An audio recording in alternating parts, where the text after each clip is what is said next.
Just all right. Welcome everybody. This is the Dallas Personal Robotics Group Robot Builders Night Virtual for February 20th, 2024, and quick roundtable on or quick go around on DPRG related business and housekeeping items. We got the survey completed from the members proposing a new monthly meeting time, and the decision is it'll be on the third Saturday at 10 a.m. in the Dallas Makerspace. We'll be in that front conference room, so it'll be easier to get people in, we don't have a top, so March 16th will be the next monthly meeting. That's the third Saturday in March. To be TBA topic, we'll figure out something there, but we'll be bringing pizza in for lunch. And so I want to take a quick poll on with people, because we had scheduled 27th of April for a practice session and 11th May for Roborama. And I want to just bring up the question of, so the 27th of April is actually the fourth Saturday. The 11th is the second Saturday.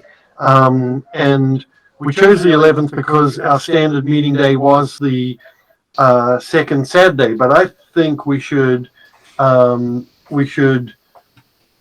make it the 16th, because that's the third Saturday. That would be our normal meeting day. And so I want to suggest maybe we ought to, will that not work for anybody? And excuse me, is there anybody who plans to compete in the Roborama, for whom changing the Roborama to May the 18th would block you from attending? I'm good. No, my slow progress might, but the date won't. Yeah. I'm sorry, I didn't hear that. Say again. I said my slow progress towards completing a robot might, but not the date. Okay. I'm good with it. All right. Sounds like everyone here is good. I'll put it out on the list, just to find out if there's anyone else for whom that's going to be a problem. The other thing is, what do you got? We had proposed 27th of April just because it was 2 weeks before Roborama. Should we give me some guidance? Should we stick with a practice session 2 weeks before Roborama? So that would say it would be May the 4th, or should we make it the third Saturday in April, which would be the 20th, a normal monthly meeting? Thoughts on that?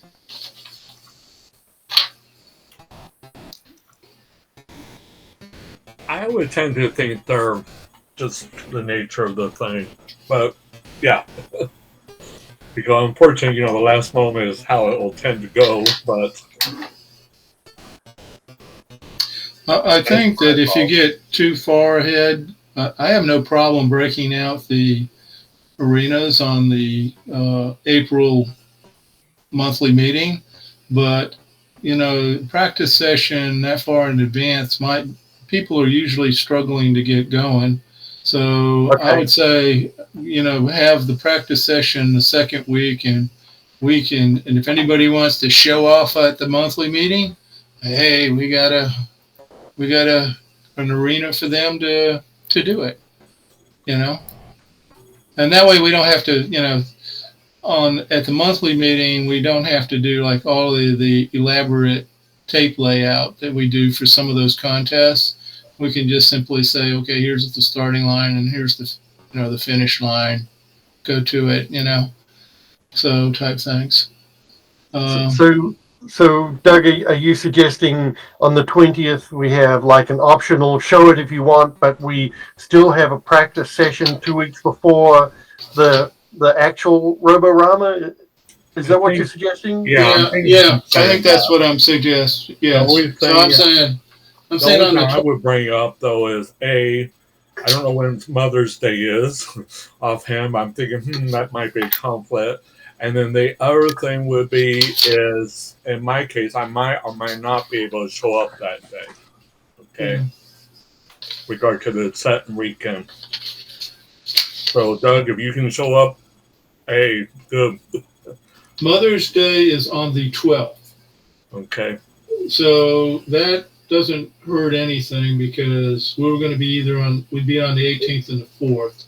So we bracket Mother's Day. So it's not on a Mother's Day weekend. Okay. Well, those were the basic two criteria why I was saying that. Regard to May. So but to be concise, the next meeting is on the 17th, or are we going to skip February? Excuse me, March 16th, and then April 20th, then May 4th, the practice session, and May 18th, the actual Roborama. All right. That sounds like. Any objections to that? Nope. That sounds like it should work for Lion. Okay. Yeah. I'll post it. I'll post it to the web since we're making a change to previously announced. I'll post it to the list since we're making a change to previously announced plans. But hopefully that will fly. I'll send out the results for sure over the list. Yeah, and there will be a competition page update now that we've got everything kind of settled. Okay.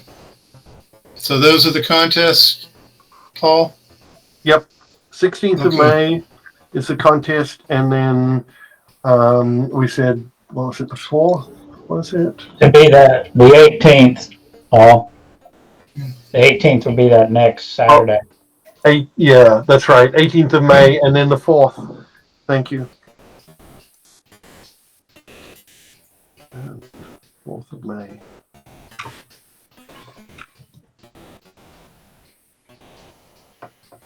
Okay. Okay. Now, at one time we talked about, somebody brought up at the meeting the desire to do a AI-based sample retrieval competition in August, I believe. No, I don't know. I'd have to look at the notes when it was suggested, but it was between Roborama and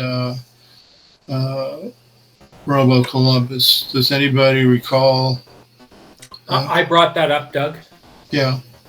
And Yeah. I brought it up. It was in February or August, just to put a contest in between. Yeah. Okay. Well, I was throwing that out so it doesn't get dropped off people's radars.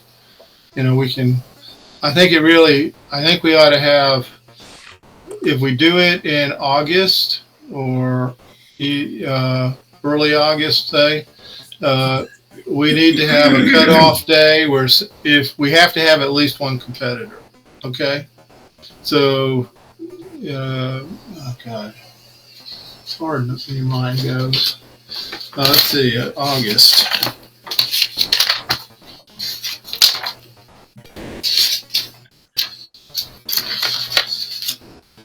So That was just a suggestion for dates, being how we're far between contests. I think it's a great idea, and I really do, and that'd be like something very different. I'd love to see it. Unfortunately I won't be there because I take off for about 3 months every summer to like go somewhere that's high altitude and cooler than Dallas. I'll see. That'd be anywhere. I'm in Hearst, Ontario right now. I'm higher in altitude. Yeah. Well, I knew somebody went to Colorado. Saturday morning was minus 27 Celsius, so it is cooler. Well, we could move it to September 21st meeting and Do that. Let's do that. and say if nobody has thrown the gauntlet down by the 17th of August, then we don't have the competition. But if anybody throws down the gauntlet by August 17th, then we'll have it on the 21st. Well, I wonder if we want to poll the list and get a sense for whether that's a popular idea. It does Okay. come just a couple of months before. Well, I guess Robo Columbus would be in November, right? So we'd have September, October, and then in November. I mean, I really like the idea, and then The other thing I would point out, Paul, is that it is a technology that we're going to have somebody talk about in May. When is it? When is June? In June. It's going to be a technology we're going to talk in June, and probably I know some of us will be using it in Robo Columbus. So it's a nice building step. But the problem is, I don't know. You're right. If nobody's interested in running it, it's not worth doing. But it is a building step if one wants to start using AI in Robo Columbus. Well, so what set me on that track, Doug, was I thought it takes a long while to get a robot like prepped and ready to do a competition, and certainly it's fair to say, a month before, if no one thinks they've got a robot that will compete, then let's not do it. But I think we maybe ought to either say we're considering it, or at least let people know that that's a candidate for September, and ask them to let us know whether we're. Thank you. My dinner Oh wow! Lucky dog. I guess I better wind up this intro section pretty quick. But we need to give enough people notice that they can think about it, decide if they're going to want to have it and want to build a robot for it, or modify their robot for it, or something. So we're giving them notice. Here it is. It's all the way in February. They're getting notice. Okay. I'm just saying, we're not committing to it. We're just saying that, and it's going to be at if we run it, it'll be at our normal meeting time. So it's not like we're having to reschedule. Yeah. So, okay. Now I understand where you're coming from. Yeah, that sounds great. So I can put that out on the list and see what people think. Right. Or put it out as a, people don't even need to let us know, like you say, until the month before, but people will probably want to know, like, the rules and indicate an interest or whatever. Okay, so the rules are out there, and the only the link would be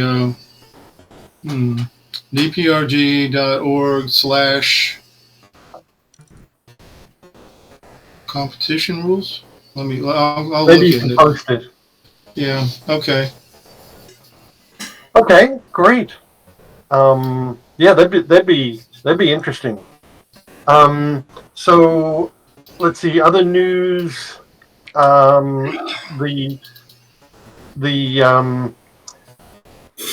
watched a great intro to using AI, specifically YOLO, for cone finding by one of the guys in SRS, and Bob Cook, who apparently has a solid Robo Magellan robot, Mhm. and he approached him, and he agreed to do a presentation. That was a great presentation. He agreed to do an updated presentation with new. I see Tom is.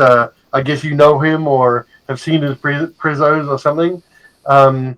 And anyway, it's a great presentation. Lots of like live camera footage and how and practical information on how you make a an AI and train it to. So anyway, I'm excited about that. Let's see. I think I'm looking at Carl's notes here. I took these slides from him, and he had Scott Gibson using JTAG for programming and debugging as a possible monthly topic. I saw Scott on the call. Is that something that you signed up for and suggested, Scott? I think it came out as a suggestion at one point.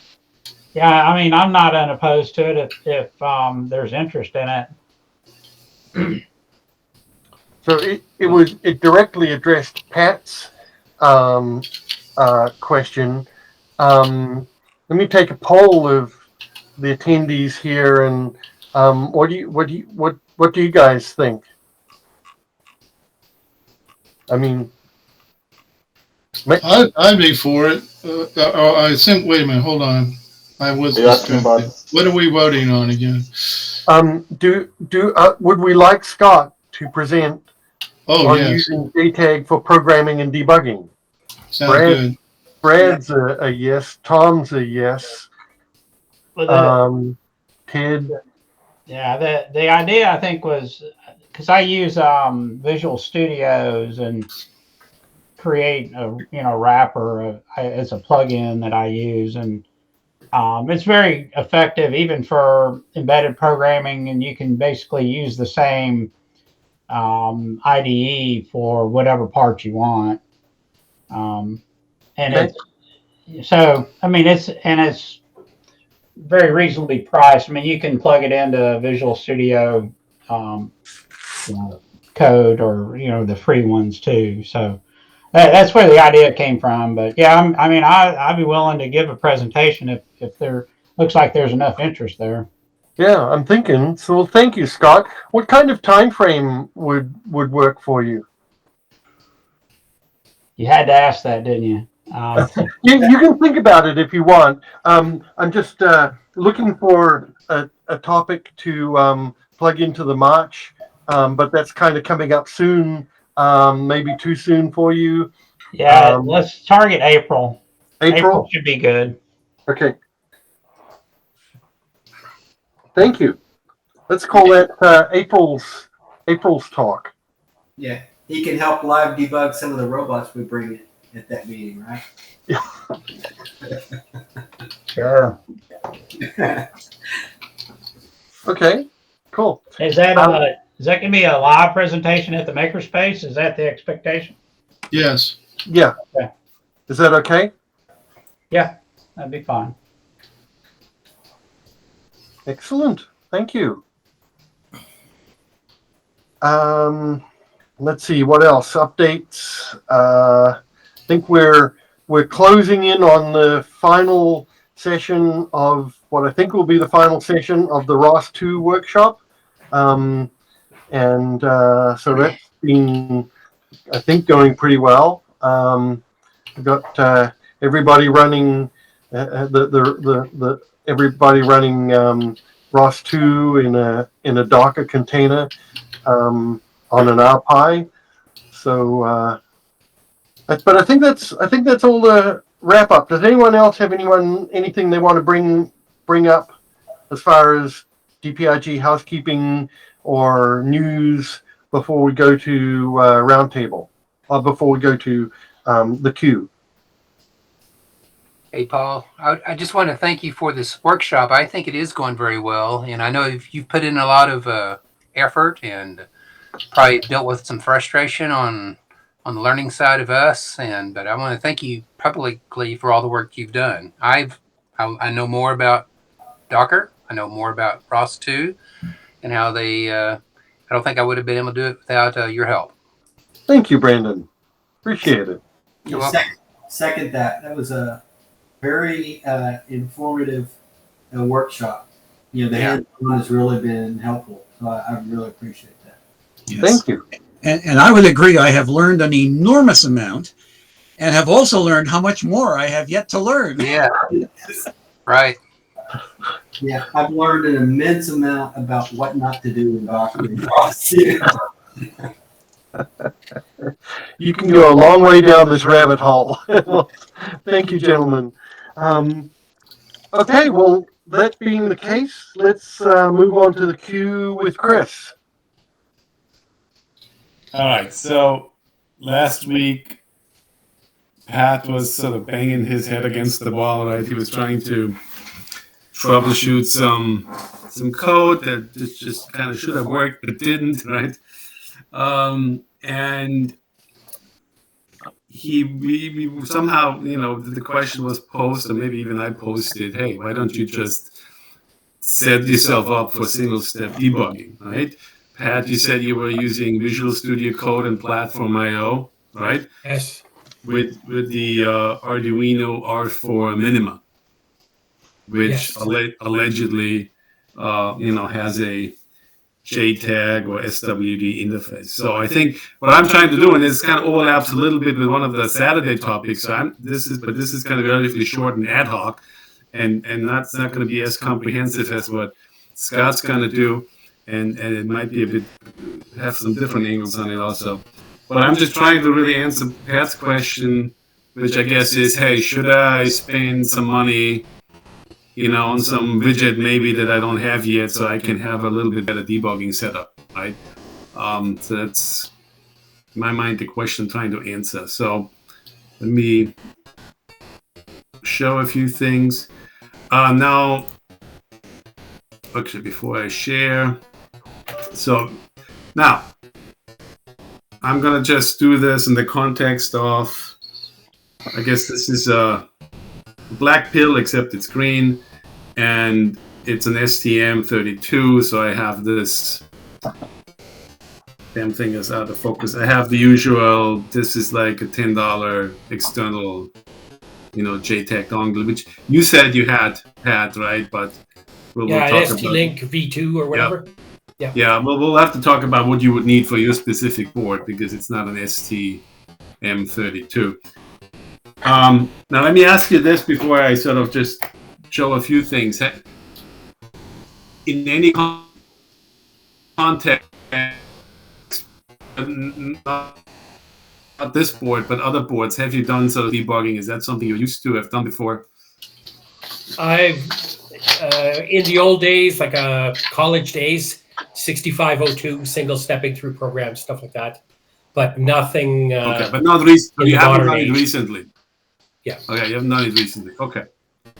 All right. So that's the setup I have. Obviously, it's not the same as yours, and because there's going to be specific things that you'll have to do, and things you may have to get even that you don't have right now, just because of your specific board, that Arduino R4 Minima, which happens to be this Renesas-based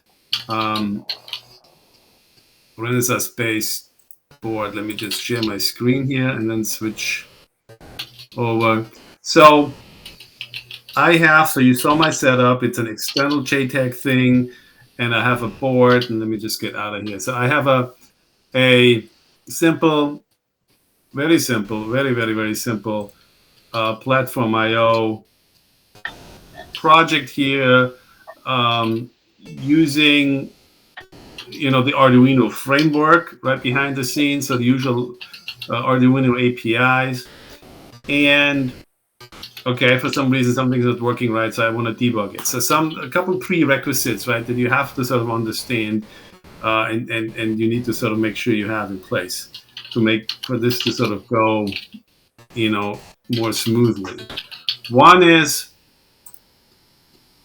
in your, you're familiar with the platform IO INI, right? You've probably been adding it to your needs. So one of the things you're gonna want to do in case of debugging, the default, it always makes a release build. Now, if you're sort of more in debugging mode, you just want to really tell it, hey, always just build for debug.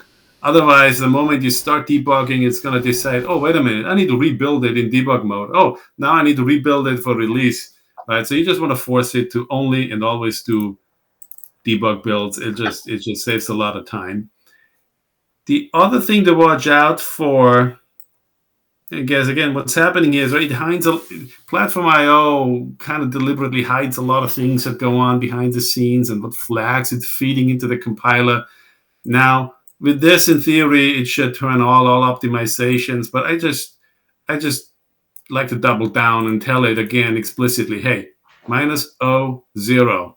Do not optimize the code. If you're trying to just find logic problems, you really don't want the compiler to optimize the code. It'll get in the way of seeing the value of variables, and even with that, the compiler will still sometimes on its own decide, hey, I don't need this, I'm gonna throw this away, and you won't see certain intermediate values. But we'll get there in a second. Those are some of the pitfalls. So, but my point is, you do want to tell it really explicitly, hey, you are really setting yourself up for debug, maximum debug information built into the binary that it produces, those kinds of things. Again, usually you don't worry about those with Platform IO, but just tell these things explicitly. Now, here's where it gets sort of interesting and different in your case, right? So in my case, I have to tell it, how am I talking to my board? Well, through the ST-Link, okay, both for upload as well as the debug tool also is ST-Link. Now, in your case, right, you now would have to figure out what to do about this. You would need to get yourself either a J-Link, or which I have one J-Link Lite that can be had for, let's just say, around $70. The cheapest version, if you can find one. Sometimes they're like called educational, sometimes J-Link Lite. I mean, I've seen them for as little as $70, right? So these are not super expensive, but not super cheap either. Now, they're running for about 3 times that price in Canada. Oh, they are? Yeah, so J-Link, over $200. They're good, right? So yeah, okay, I can see that. Now, this one I don't have experience with. I've heard of this before. I don't have a JTAG widget that speaks this protocol, but basically this CMSys stab thing is something ARM can. It's kind of a standardized way for your computer to talk to this JTAG widget, right? And so that it's compatible with any software that speaks CMSys stab, right? Because all these other ones, J-Link has its own way. You need special J-Link drivers to talk to the J-Link widget, right? You need a special ST-Link driver to talk to the ST-Link widget, and so on. And so this is more a standardized way. Have not used it, but the good news is these could be potentially available for very cheap, right? So if you look on Amazon and plug in the keyword J-Link, you're going to find all kinds of stuff that just references that keyword. And so I've seen something here like this here, $8 Amazon US, which supposedly does CMSys stab version 2. I don't know what any of this really means. I don't know how well this will work, but I'm just saying there are cheap dongles out there, just like the ST-Link version 2 and version 3, right? They're like $10 little things. There seem to be very cheap CMSys stab dongles out there that I guess you could give a try, right? That's what I'm going to be trying. I'm actually going to try roll my own using a Seeduino or Seed Studio. What do you get? The Xiao SAMD21 chip, and they have the firmware for that can communicate with the CSMIS DAP. Okay, so they have the CMSys step firmware for that shell board. Okay, that's cool. That's something, because that's what this really is. I mean, this board is nothing different, right? It has some micro on it. What is it? An F103, STM F103 clone, right? And so I'm not surprised that. Okay, so you don't have to buy something. You just gotta program something you already have.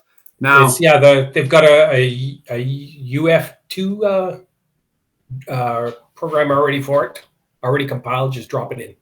Okay. So how much? So okay, so maybe you're pretty far along already. So have you already tried this? I mean, you already then. No, I'm in the far north, so it'll wait till I get home on the weekend. Okay. Okay. All right. So good. that's So I wanted to know, how you're doing it, how's it working, and what are you expecting to see for results as you're doing this? Yeah. So now once you have this, and so let's say you have your. Make a comment on the debugger real quick. Sure. Yes. One of the standard protocols is what they call OpenOCD. That's one of the more commonly supported protocols besides the CMSIS. That's kind of tied to the CMSIS libraries, and it's not supported nearly as openly as the OpenOCD.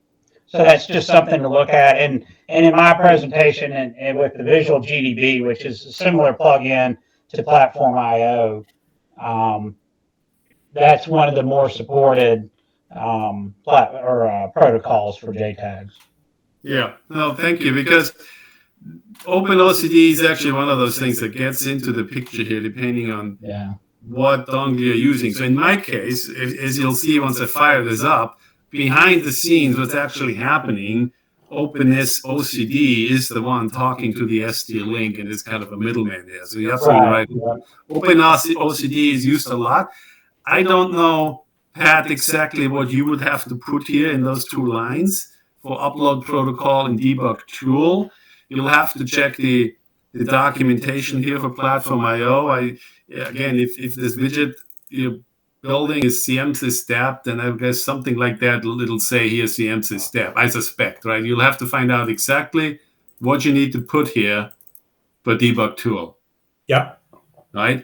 Again, maybe behind the scenes OpenOCD comes into the picture. And again, Platform IO hides some of the details from you. It's not telling me that behind the scenes it's invoking yet some other utility to do any of this, but that's actually what's happening. But that should be largely transparent to you. But it is good to know sometimes when when stuff doesn't work.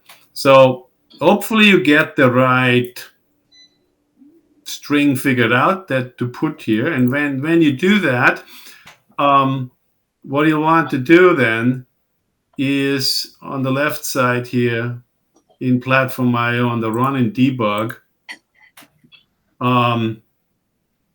you'll get a couple of options here. I mean, and there are ways for you to add your own specific sort of custom options, but by default, these are the three you get. And really, what the first one basically it'll do a build and then an upload and then start debugging, so the whole shebang. The second one, I believe, will skip the build and go straight to debugging, but might include the upload. The third one, which says without uploading, can be just saving you a few seconds if you know you're already running the thing on your binary and you literally just want to connect with the debugger, right? You know everything is ready to go. You just want to attach the debugger.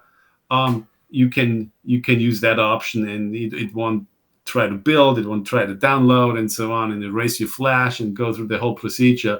Again, it just saves a few seconds. That's all. But if that's not important, right? The first option here will do the trick. And what you get once this is all set up and working, and it can be a little finicky. Again, because Platform IO is hiding so many details from you, you may have to you may find yourself having to dig into the documentation to see, okay, what additional options do I need to provide here to customize my debug link? It may be necessary. Again, with the ST boards, it tends to work more or less out of the box. Again, sometimes stuff doesn't work because the version of software running inside your ST-Link is out of date, and the OpenOCD that it's using here, right, expect something newer. So there can be some hiccups to work through. Hopefully it'll go smoothly for you, but you can reach out if you get stuck. But if it's all set up, then what you should expect, and if you look even on the Platform.io documentation as to what they kind of advertise, right? If everything is working, you'll get a picture something like this, right? I mean, you'll have ability to step through source code, you have ability to step through assembly, and you get all kinds of information on the left. Now let's see if I have broken anything since we started talking. Hopefully I haven't. Okay, you can see here it was invoking a build. It didn't need to build anything. It was already built, but it just made sure. And then boom, now it has downloaded behind the scenes and has done the reset. And we are now sort of, I had already set a breakpoint here, what's called reset handler. Usually you will wind up just in main as the first automatic sort of breakpoint. But I set an additional one here. And you can already see here behind the scenes, if I scroll up here, maybe we can't see it. Yeah, so this is output from, here we go. You see OpenOCD. So behind the scenes, OpenOCD is actually a middleman here who kind of knows how to work with the ST-Link. And it exposes an API to GDP, because what you're interacting with really here, right, when you look at variables and stuff and set breakpoints, that's all the GNU debugger just wrapped into a different user interface here, right? Many of us have used Eclipse. Usually you end up using GDB in that context, but here it's all the GNU debugger, but the GNU debugger is talking to OpenOCD.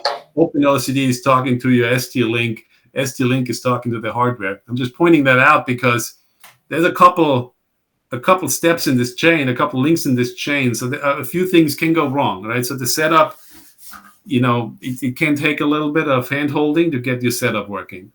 But once it's working, basically you'll get, so I'm now in the main, which is really where Arduino framework itself starts up. Let's keep going. And now we're in the setup and loop kind of stuff. Okay, so now this is where you get now the useful things that you'll care about. And one thing about Platform.io, different from, let's say, Visual Studio. So Scott's going to talk more about Visual Studio, and I know the thing you're talking about, Scott. It is a bit more powerful. So there's other more powerful debuggers out there. I mean, Platform.io is a very, well, I should say Visual Studio Code, right? For better or worse, it's a very streamlined user interface. You can't just arbitrarily move everything around wherever you want it, right? You don't have floating windows. You see all the debugging information is kind of on the left. I don't know if I can move it around much. I think the most recent versions of Visual Studio Code let you change your layout a little bit. But the point is, I think, unless you know how to do it, it's all very sort of condensed on the left side, right? All this debugging information. So it's all there. It just gets a little busy, okay? So that's one thing to point out. And there are other IDEs and other solutions that are a little bit more flexible from a layout, because when you're debugging like this, there is sometimes a lot of information you need at your fingertips, or that you want at your fingertips. It can be it gets a little cramped here in Visual Studio Code. But the key things you get here, obviously, your variables, okay? And your call stack is also very, very, very helpful, right? So where have you come from? Where are you now? Kind of thing. This can be many levels deep. The registers of the CPU, hopefully you won't have to delve into. Let's hope you're not dealing with a problem where you need to know what's going on at the assembly level. But the peripherals can be very useful to have at your fingertips, right? So if you're interacting with any of the I/O ports, okay, which I am. What am I doing? I'm doing on port C pin 13, right? So I could be okay, the code I have here, this digital write function, right? What this is doing behind the scenes, it's going to perform a write to this register, right? So I could actually do this here also manually from here and sort of confirm kind of, actually, if I can, update the value 0. Let me just actually try this because I haven't done this. 1. There you go. My LED went off. That's port C13. I'm just saying, right? So if you're troubleshooting something and you're interacting with I/O pins, and then sometimes something should be on and it's not on, and you can try to force things a certain way through these peripherals if you know sort of what this all means, right? So again, this gets pretty low level. You'd have to know exactly what this means, but this can be very helpful in checking, what's going on with your I/O ports and whatnot. But if, for most likely, your use case is really about some logic issue where you're going to be spending time looking at variables and doing things like maybe even adding intermediate variables that capture intermediate calculation results, right? And then you would look at those. Let me just do an audio check. You guys can still hear me, right? I haven't lost my connection. Correct. We can hear you. All right. Yeah, we can hear you. Hey, Chris, I had a question there. Yep. So, oh God, if you're looking at the variables and dang, you asked about your audio check, my mind blanked. The question is,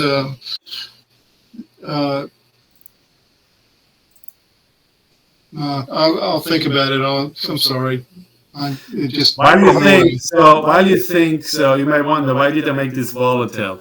And it's because even though I told the compiler to not optimize, I know what it is. I found GCC to still sometimes just optimize things out because I'm not using the variables. Even I'm telling it not to, it'll optimize it out. It's just an intermediate calculation that gets stored and then not used, right? But maybe you're doing that for debugging purposes. Well, you may find that the compiler optimizes it away, and it'll say then here, instead of a number, you'll see then optimized out, right? It can happen. Frankly, I've even seen it happen with volatile. GCC thinks, no, you're not using that variable. I'm not going to remember that number, right, that you put in it. So it can happen, but usually when you put volatile, then it won't throw things out. But that's just some of the things to watch out for when you're looking at things and you're wondering why it's telling you optimized out instead of a specific value or number. Okay, Chris, I remember. Listen, when we talked to Pat last week, there was concern that he might be casting something wrong. Yeah. Okay, so how would, if he was saying casting a value incorrectly, how would that, would it just show up as like a 32-bit or a 64-bit word, or how would he? So what would happen? What you would do to check for this use case, right? You would watch the variables. You would step over that typecast, and you would want to see what's happening with my values. And by the way, as you can see here, because we had this question of float versus double, I mean, it'll happily do doubles for you. They're just done in software, so they'll be dead slow. The floats are done in hardware. If you were to look at the assembly code, that's when we do f equals f plus 0.1, that's done with instructions, like 3 instructions. D equals d plus 0.2. I mean, it's going to have to call a whole other function to do that in software.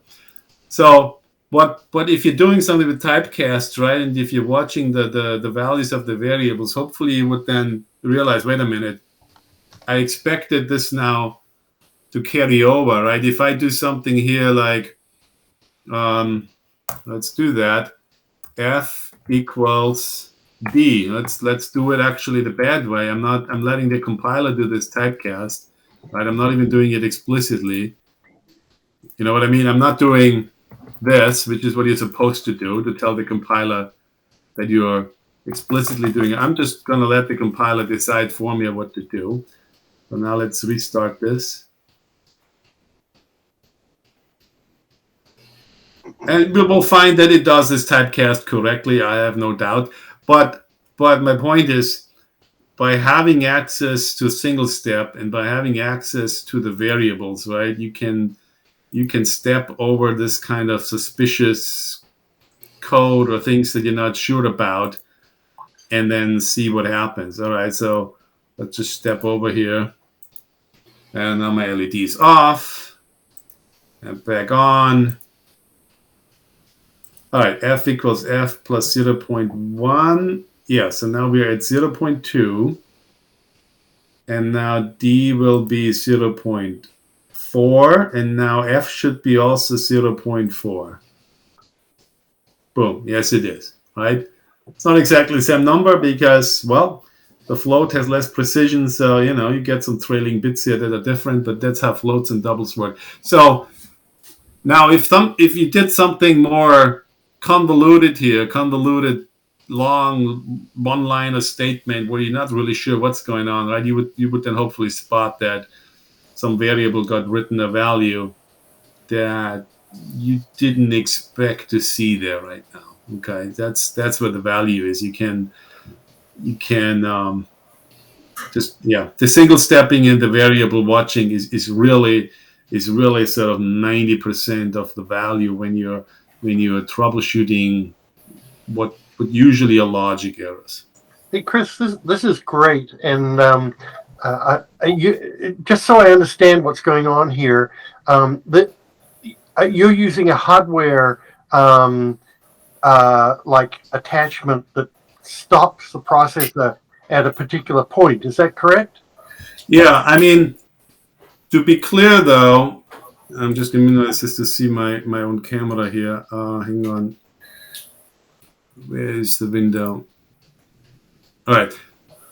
I'm holding up the blue pill, right? To be clear, a big part of this, and the most important part, is the fact that these Cortexes, M3s and M4s and whatnot, they all have debug hardware features built into them, into the CPU. Without that, none of this would be happening. External gadget doesn't make it happen, right? That's why in the old days, there used to be this in-circuit emulator things, right? Well, that thing doesn't exist anymore, right? Because nowadays, even though in the old days that thing was in a way more powerful, you couldn't use that approach with modern processors that run much faster. So what's in here is JTAG. Well, JTAG is just the physical link. There's debug support designed by ARM, just like the CPU core, and built into the CPU core. Like very specific debug features. They include well, the ability to set a hardware breakpoint. These Cortex-M processors, they have usually 6 hardware breakpoints, and then they have a certain number of hardware watch points, and I'll demo that in a second. So that's built into the hardware, and you just need some tool to write to that debug register and say, I want a breakpoint at address 100, right? And then the CPU knows what to do. The hardware debug feature built in the CPU will now stop the CPU when it hits that breakpoint. There are also some counters built in. There's, again, depending on the Cortex you're using, M3, M4, and up, right? There's more and more debug capability built into them. It gets pretty sophisticated as you go up. But at the bare minimum, you have some counter ability.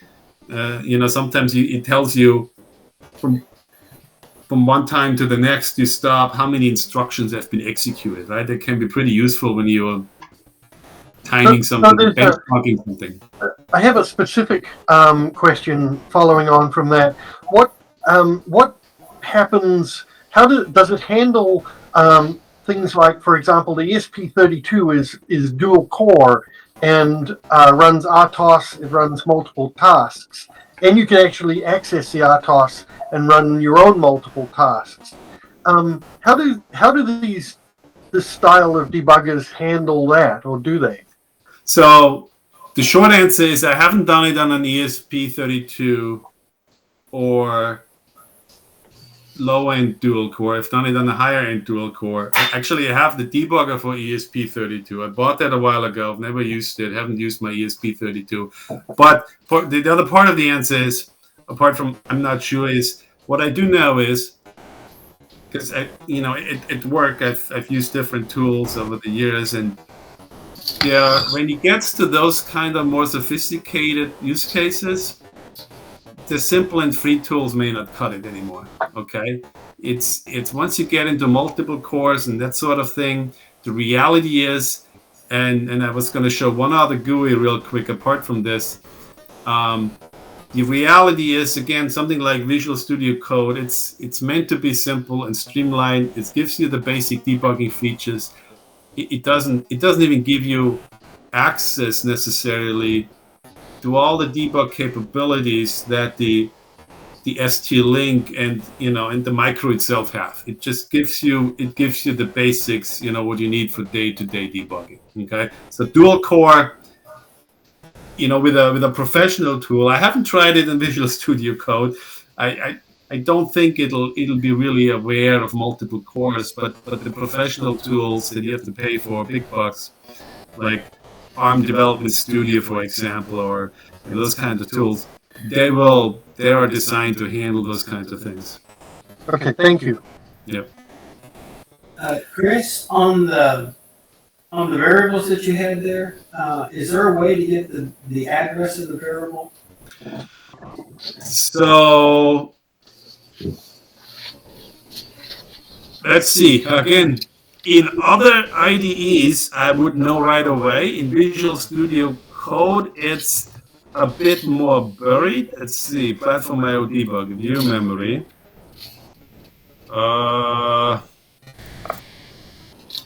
Didn't like that. It didn't like me to see. That's what I said earlier. Now it's real in the sense that it's not letting me. I just tried to open a memory window, but it's not letting me enter a symbol and just take me to the place in memory where that symbol is. Right? It's not sophisticated enough for that. It's a perfect example where other tools will do better, and most likely the thing that Scott's going to show can do that sort of thing. It's fairly standard, but that's where Platform IO really is a bit limiting in some regard. Okay. Right. So one thing I used to do on debuggers a lot would be dump regions of memory and see for example if I had a program that was overrunning and corrupting parts of memory, I could see that if I dumped it, right? And I was just curious whether something like that. Well, one of the issues that you run into with most JTAGs, and like Chris said, it's built into the hardware. So if the hardware goes south or goes to some errant vector, M cores are great for the hard fault vector. And I know Chris has been caught in the hard fault vector. It's kind of a catch-all thing. So you can't really debug something that's crashed, right? Well, is my point. Yeah. Okay. Right. So anything that you can't, because really all a debugger is manipulating the program counter, right? Yeah. We're going to set the program counter one step, and we're going to update any memory along with that. Well, if that one step in that debugger is to La La Land, then you're in La La Land. There's no coming back. Well, but on that point, right? So if you are running code and it crashes and you can't quite pinpoint where, what you can do is you can set. Hopefully, you have your exception vector table set up properly. Again, a lot of this stuff happens behind the scenes. You would have to know where to go for that, but you would be able to set breakpoints, right? Where those exception vectors are, and then if a divide by zero happens or whatnot, or some other exception that takes one of the certain number of exception handlers that are there, boom, you would land at that breakpoint that's right there at the exception handler. So you can set things up so you are catching these crashes, it can be done. Right. So what you displayed right there is kind of what I'm used to looking at. Yeah, so this is a memory, but again, that's one of the limiting things. I had to tell it the address. I couldn't just tell it, hey, give me a dump of the memory. I don't know the location. I know the symbol. I want the variable, X, and it wasn't smart enough to do that. Other debuggers are smarter in that regard. So that's So I guess Visual Studio Code is for day-to-day, for basic debugging. Right, that's what it's good for. It's not going to give you the full power, and it's not going to let you solve some real hard problems necessarily. It's not going to be good for that. But for finding logical issues, coding errors, stupid problems, right? We make all these stupid mistakes all the time. It's going to let you validate your logic step by step and hopefully stop the banging your head against the wall. If it's a logical sort of error. Just for curiosity, does this generate an ELF file?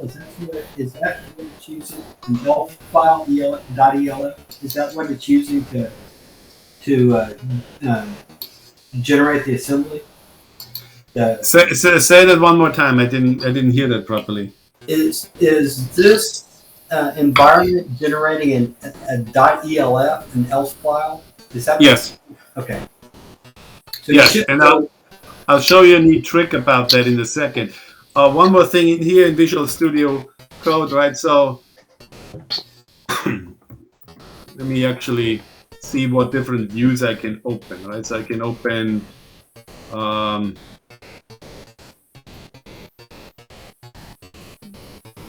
where I want another okay, actually now I want to see down here on the left, switch to disassembly. Okay, again, hopefully you don't have to go down to that level, but you do get that you can like seamlessly switch over between disassembly and C code. There might be a way to do it side by side. I haven't quite been able to figure it out, but sometimes this can be useful if you're dealing with performance stuff. And here's the thing what I was saying earlier. Here's the single precision floating point. Add something to a single precision floating point. It's all done in instructions. The one that's double precision floating point, right? It's calling into one function and it's calling into another function. So it's software based double precision floating point, but it'll do double. Now,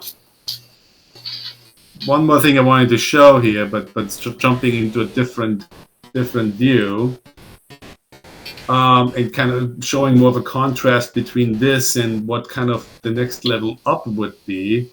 So again, this is producing an ELF file, which is great somewhere here. Where is it? Right here. Which is great, right? Because that's a lot of tools understand ELF files. And in the ELF file is all the debugging information. What line of code corresponds to what instruction in memory. That's all baked into the ELF file, which means if you open the ELF file in another tool, you can actually use another tool to do the debugging. Right? That other tool doesn't necessarily have to know anything about Platform I/O and all the libraries and how to build the code, right? It's already built. You already have an executable. In fact, we've already downloaded it. I just want to debug it. And to illustrate that, now this would be a little bit different in your case, Pat. Again, and I'm not saying you have to do that. I'm just saying to reach a point where the debugging abilities of Visual Studio Code are not sufficient, right? You can go to the next level up. In my case, the next level up is basically ST's IDE. STM32Cube IDE, which is just Eclipse with a couple of plugins, right? In your case, Pat, with that Renesas R4 M1 processor, there's something like that Renesas provides. I don't know what it's called, but it exists, right? They give an IDE. The IDE knows how to debug their own stuff, and it'll know that very well, how to do that. So there's an equivalent of this in the Renesas world, I'm sure, where the same principle could apply, which is I just set this up. I just created the dummy project. It has nothing to do with the source code that we just looked at. And then what I did is I went in here, and I have to have a project to sort of do stuff in. And I went in here, and I said, No, I don't want to download this executable this my dummy project is building. No, don't want that. I want to download something else. Here's the firmware.elf, right? I'm just going in here, modifying my debug configuration, ignoring really what's part of this project, and instead pulling in an elf file that was built somewhere else, okay? And again, ST's IDE obviously knows how to talk to, how to talk to their devices and so on. And so I can hit debug here now, right? And I should refresh the code window here. Yeah, code has changed. Now, there's one feature in particular I want to illustrate. So on the surface, it's going to look more or less the same, right? I mean, you get your code, you get your, okay, the call stack is on the left here. I mean, you get more or less the same, seemingly the same thing, okay? I go into setup. That's going to loop. Okay, you seemingly get the same thing, but there are some important differences, right? Let's look at the use case we looked at earlier. Okay, let's get these variables initialized. Okay, variable I don't know where that is in memory. I don't need to know. Boom, right? I just type in the name of the symbol, and yeah, I want address of I. That's what I want. Yeah. Okay. Here's my floating point number. It's no, that's the integer I. There you go. I plus plus. Boom. Now it's a 1. Okay. So what I just illustrated is, right, I mean, what wasn't really possible in Visual Studio Code.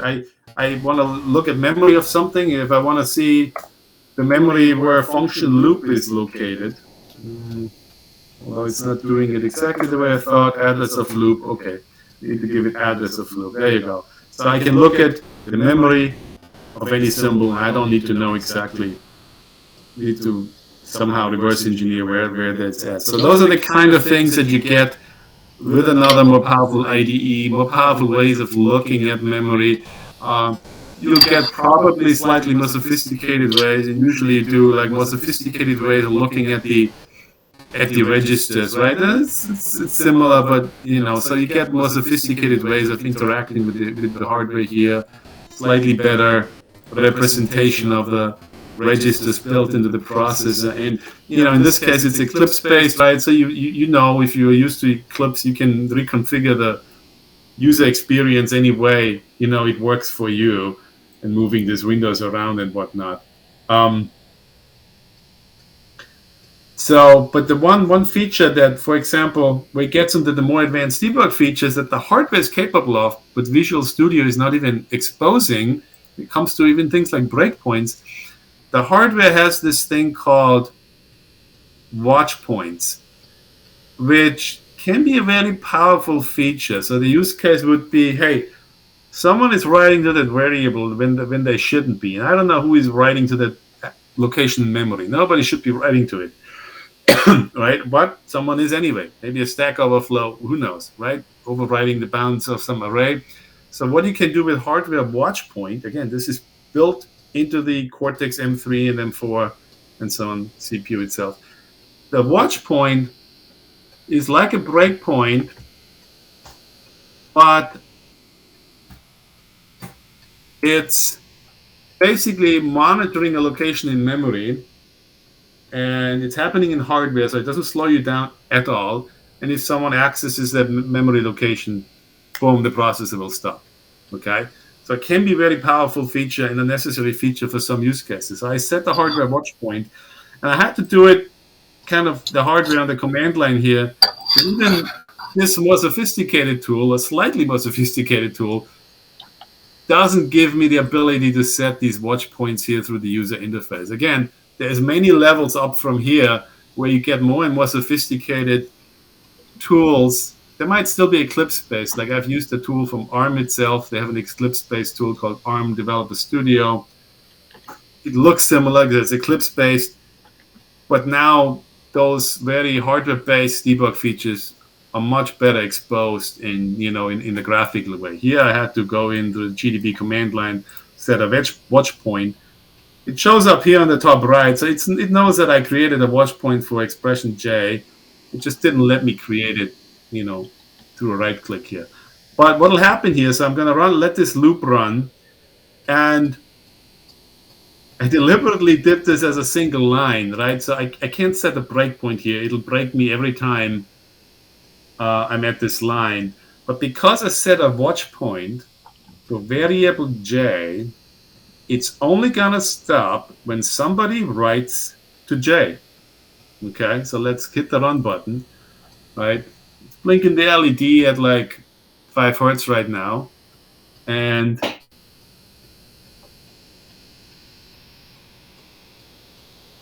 no, let me stop blinking. And where am I? Actually odd.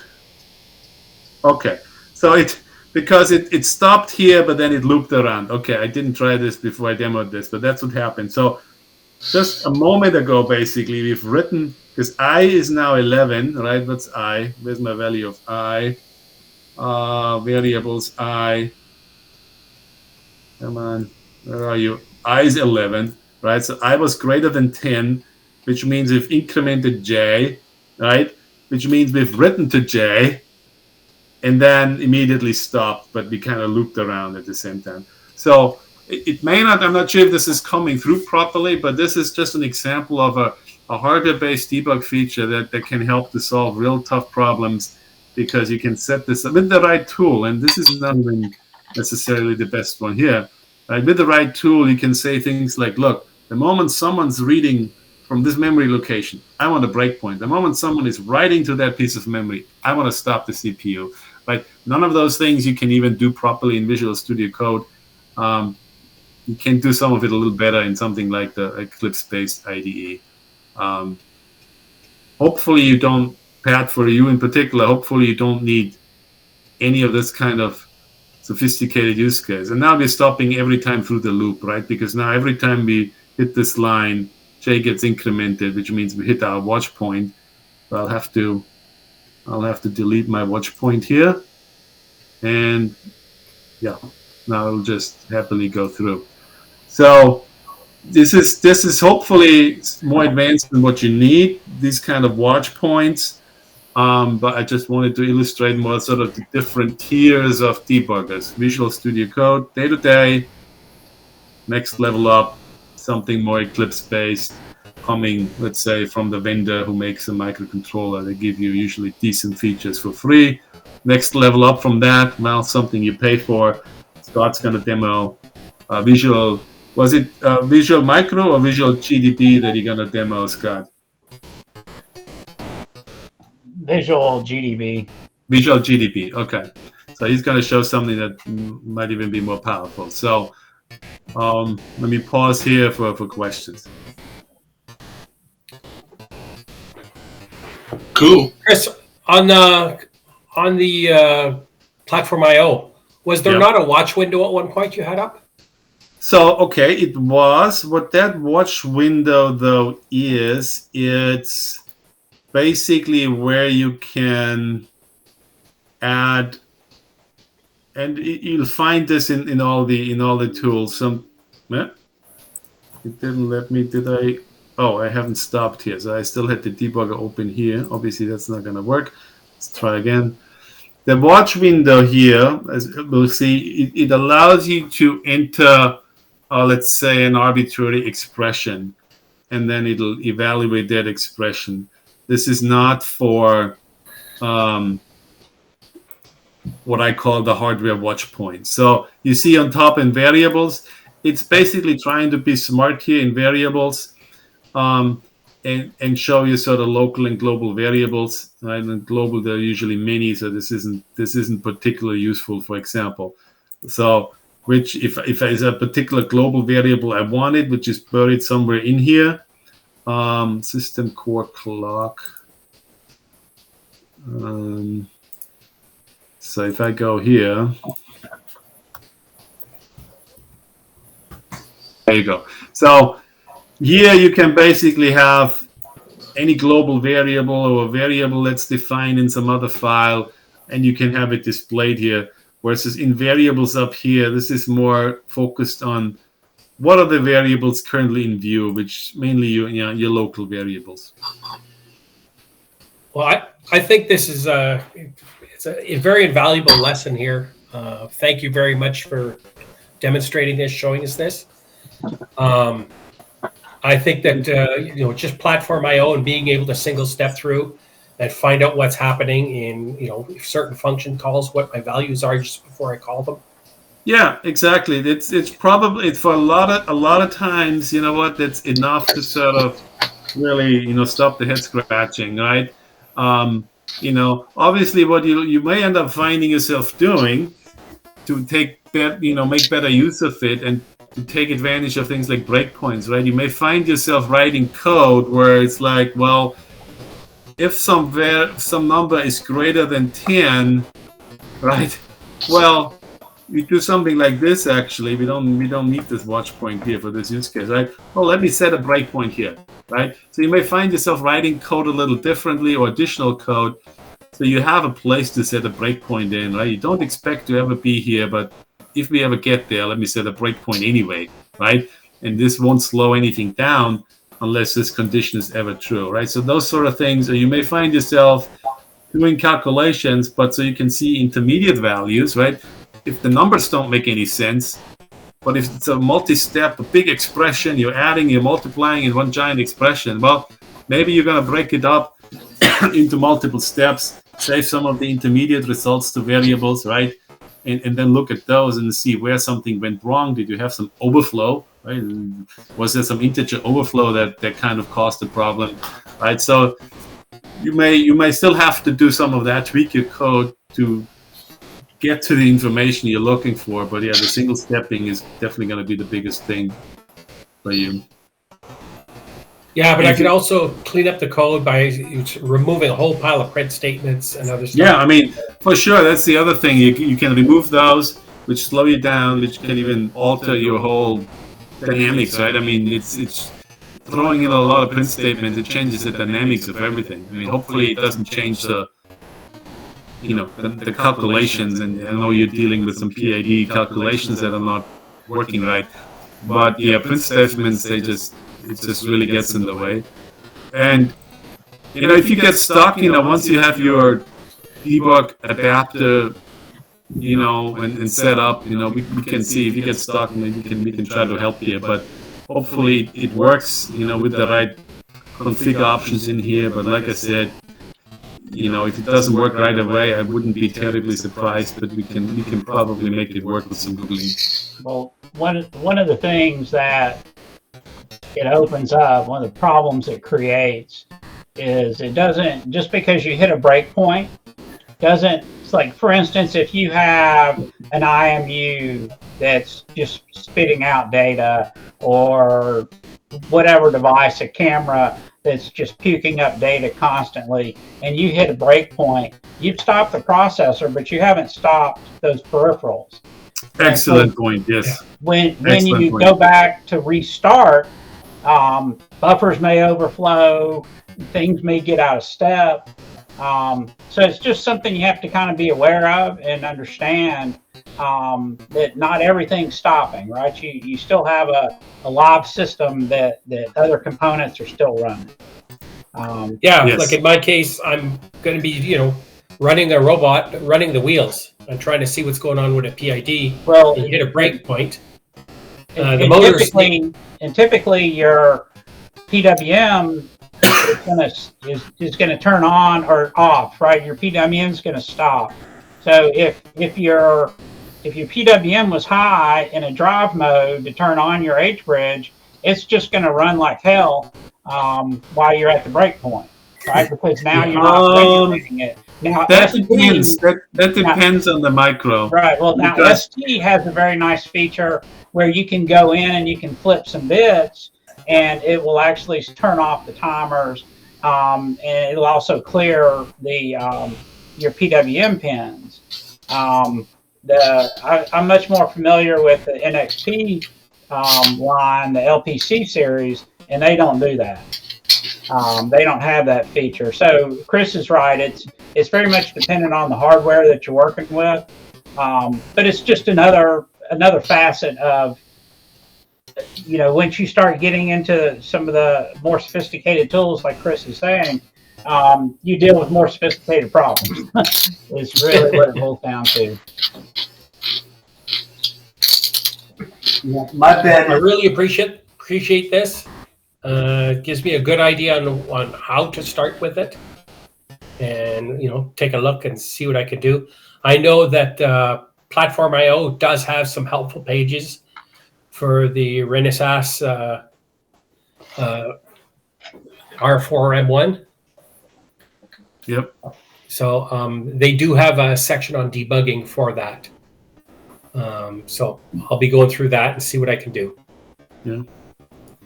But I want to know where to start on the software side.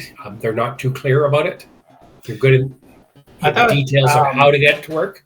At one point, Renesas had their own little IDE. It was a number of years ago. I played with it. I don't know what their infrastructure is right now, but I'm sure they have. I'm sure they have one, Yeah. but maybe even Eclipse-based. A lot of companies are doing Eclipse-based. I know they have their own debug tool. I don't think that's compatible with Platform.io. It's called E2 Lite. So if you Google that, E2 Lite, that's the Renaissance version of ST-Link. So, but that won't help you because Platform.io may not know how to use it, right? So you gotta go by what Platform.io and OpenOCD know how to use.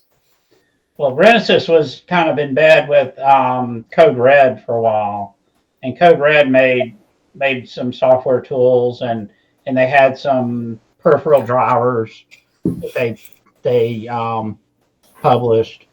So that would be another, using that platform, that would be something I would go and investigate, is what Code Red's doing these days with Renesas. Okay, I've never thought of that. I've seen Code Red in the past, but never even knew Renesas was. I used to have a neighbor that was an executive for Renesas, and so he used to hand me boxes of stuff, and he said, "Here, just email this guy for a license." And I never really picked up the platform. That's when I started using the ARM 7s, and then migrated to the M cores, and never looked back to Renesas. So it's just really what you know and what you have familiarity with, and to some degree what kind of tools you have for it. Right, ST is really nice because they have cheap tools. A lot of their dev boards have JTAGs built in. Their IDE is really not too bad. It has an automatic configurator. What is it? The MX, Chris, I think. And so you can set up peripherals, and it'll write code for you, write code stubs for you. And all you really do is plug logic in. And it's free. I thought their tools were kind of segmented and clunky, and they're Eclipse based, and I'm not a big Eclipse fan either. But I mean, it's certainly a perfectly functional tool. And it has a lot of the same features that Chris is talking about, where you have not only, code breakpoints, but data breakpoints. I think, doesn't Cube even have like a logic? You can set up little Booleans if this, and then this happens. I mean, I was showing Cube, right? The one, the Eclipse I was showing was Cube. It does have breakpoints that are conditional. It gets more sophisticated now, and I didn't show that, but one thing to watch out for there when it comes to the software breakpoints and kind of more sophisticated, well, only break if this is in this range of values. Yeah, you can do that, but now every time your loop passes by that line of code, you actually hit that breakpoint. Behind the scenes, some magic happens, and then it continues, which means you take a big hit, right? In timing, right? It passes through that breakpoint, and you can see in the messages it's stopping, doing stuff and immediately continuing, right? And only if your special condition is met will it stop there.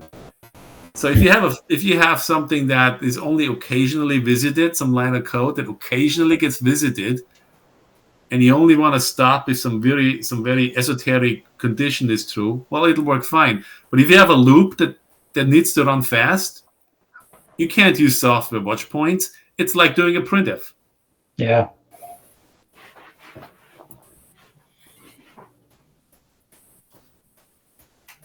Very cool. Very cool. Thank you, Chris. Thank you, Chris. Yeah, my bet is that as soon as Pat hooks up the hardware, he'll scare his software and it'll start acting right, though. Okay, so Pat, you were up next, but did we already cover what you were going to go through, or do you have something different? No, it was just that I had mentioned a question on the list, and that Chris was going to volunteer to cover an answer for me. Okay. And that was my only involvement, was just asking that question of Chris. Okay. Does anyone else have anything to talk about? Otherwise, we'll go to roundtable.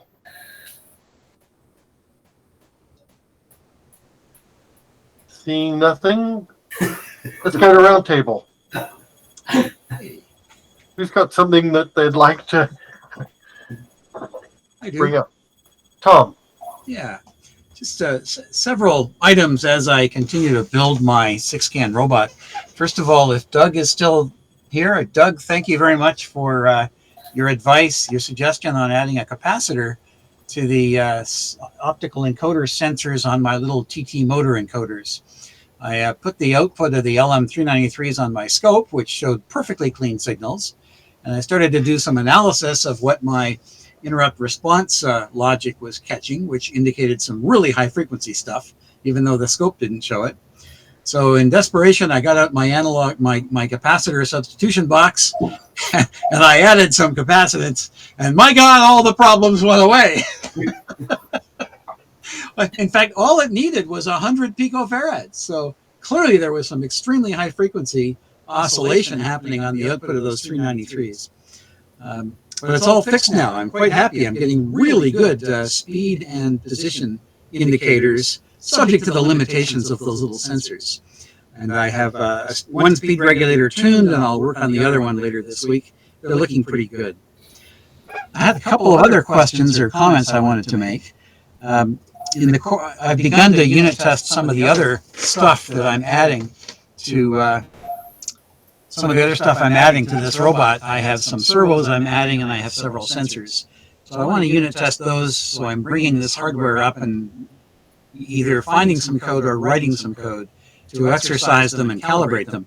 The first thing I ran into was realizing that the standard Arduino servo library functions use the same hardware timer that my pulse width modulation driver is using.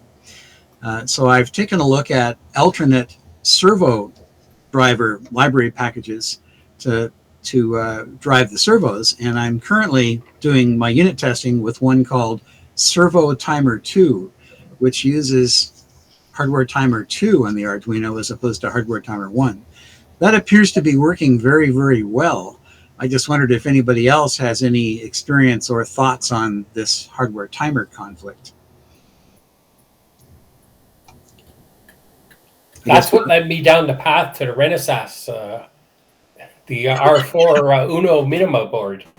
Well, actually, we got into that conversation on Sunday with the Vancouver and Ottawa groups, and I clearly have to make some choices here, and I'll probably move towards the Raspberry Pi Pico, since I have several and they look very promising for what I want to do. But in the meantime, I'm still messing with these Arduino 8-bit processors, since I have so many and I'm so comfortable with them. So the second item that I've started to look at unit testing is the Sharp IR distance sensor.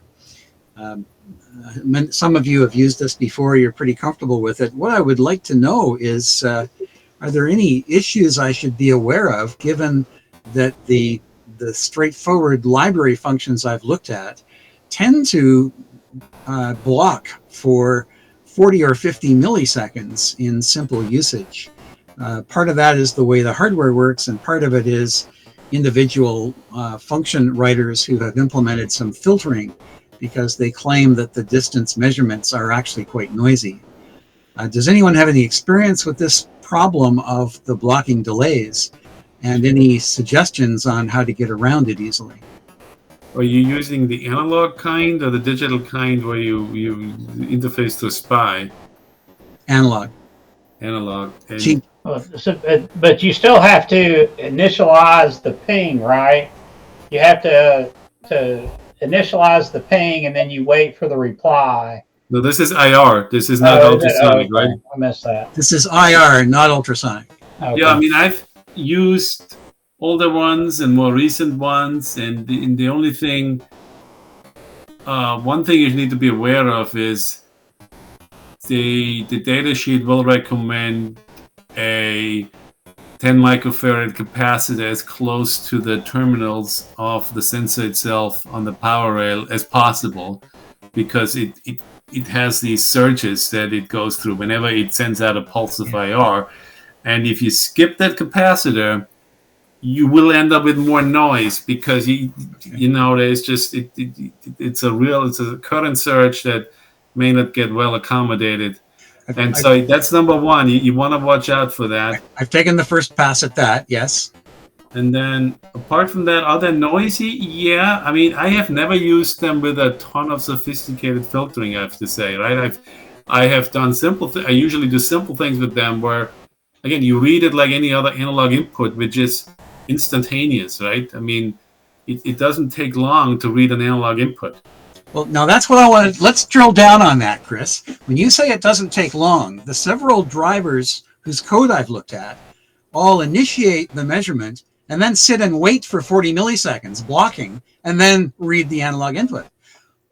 Is there a driver that you're aware of that does not do that, that has multiple entry points? I have never used any driver with them. I've just wrote your own code? The analog input. I'm just reading the voltage, right? And then I've usually had my own. So what this so-called driver does for you, it probably converts the raw analog, to an actual distance, right? Yeah.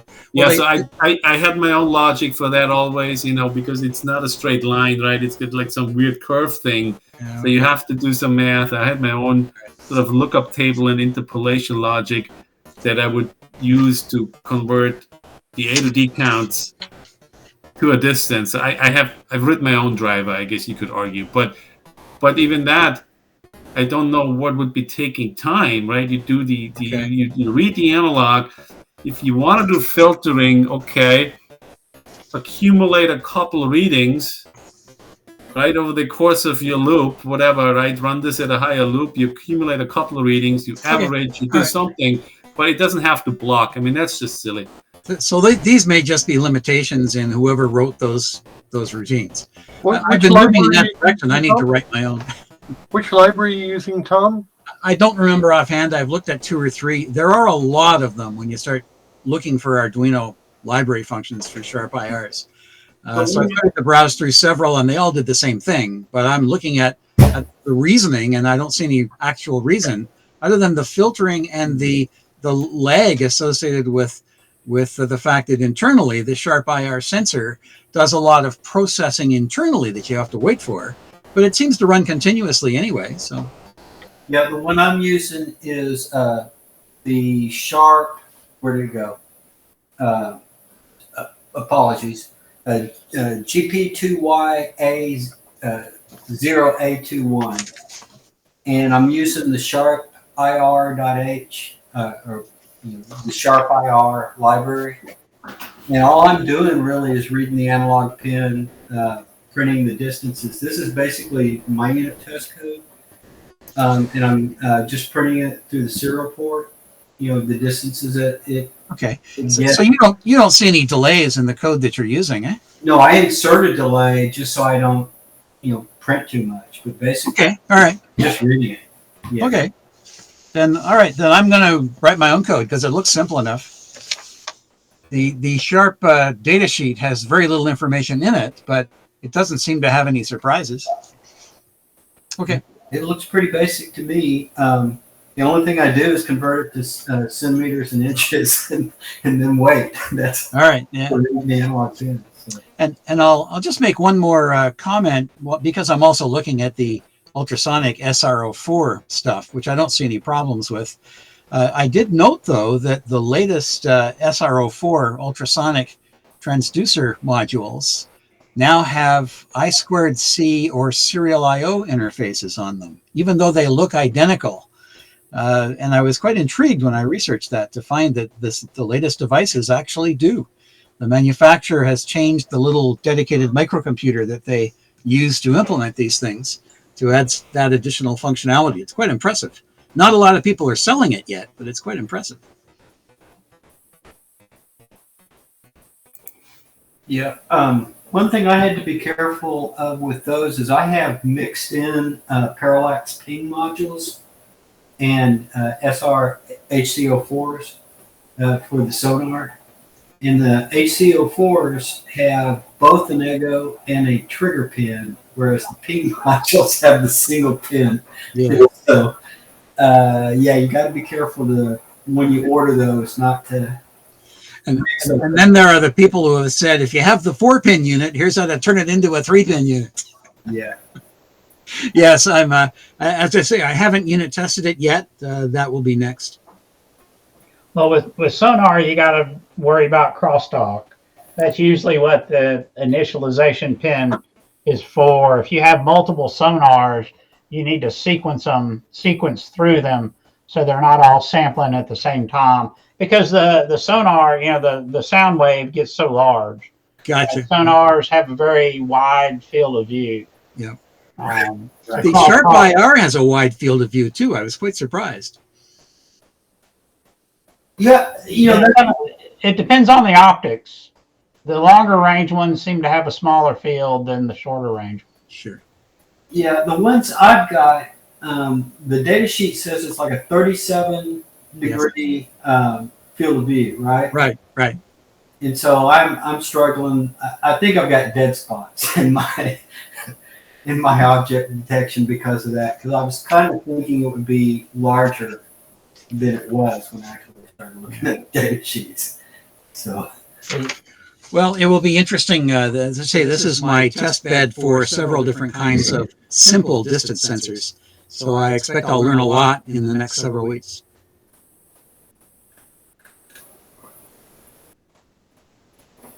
And I've been testing my CAN grabber.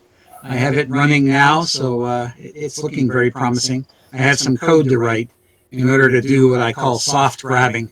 I don't want to beat up my jaws or beat up the can. They're pretty flimsy.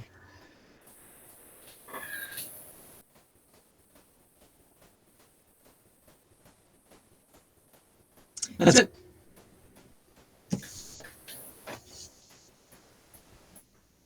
Thanks, Tom. Who else has got something? I've got a question. It may be just a little too fringy. I'm off on this virtual machine stuff. I'm working with Proxmox and ZFS file systems. And the question is, I've got a 2 terabyte and a 1 terabyte drive. I want to do a mirror implementation. Can I divide the 2 terabyte into 2 1 terabytes logical drives and do a mirror with that with 1 terabyte? It doesn't seem to be working. I don't know if it's just I don't understand how things work or it really cannot be done. And if this is too, this just as far enough, this could be just far enough off the topic that nobody really knows in this group. When I set up a mirrored RAID on my home server, the simple answer I was given is buy 2 identical drives. Yeah. So ZFS is just enough different that may or may not be true. And that's what I'm trying to figure out. Yeah, if it's a true RAID, I absolutely agree with you. But ZFS is a little different. But if nobody knows, that's fine. I'm off on this virtual stuff. I want to run some ROS stuff on this Proxmox, and this is a part of setting that system up.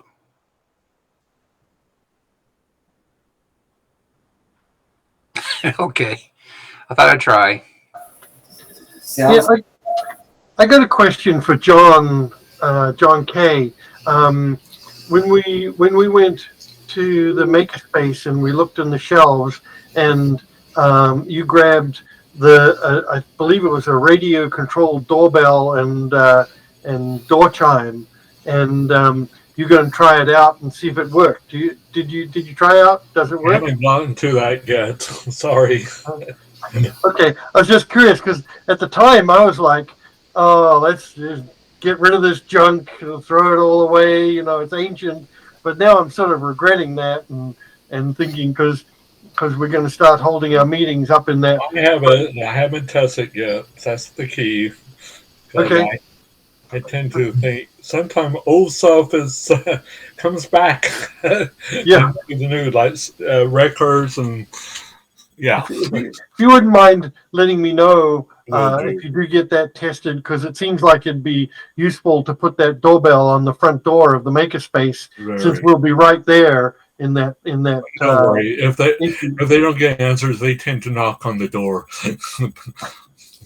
Thanks. Believe me, I know how people can be. Ray, I have a question for you. Were you doing a hoverboard motors? Because I saw this article. I don't know, if it's a good article or not. So let me share a screen if I can do this right.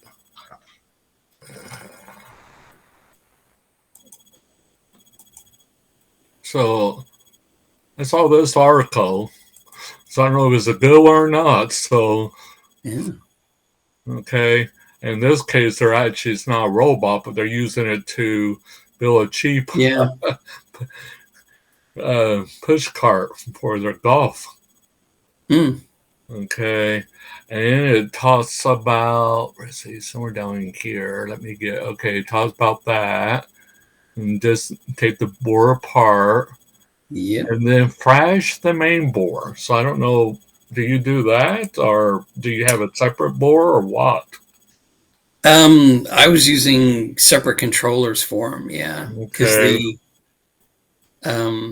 they actually used an IMU, and when you tilt the thing forward, it spins the wheel faster and faster.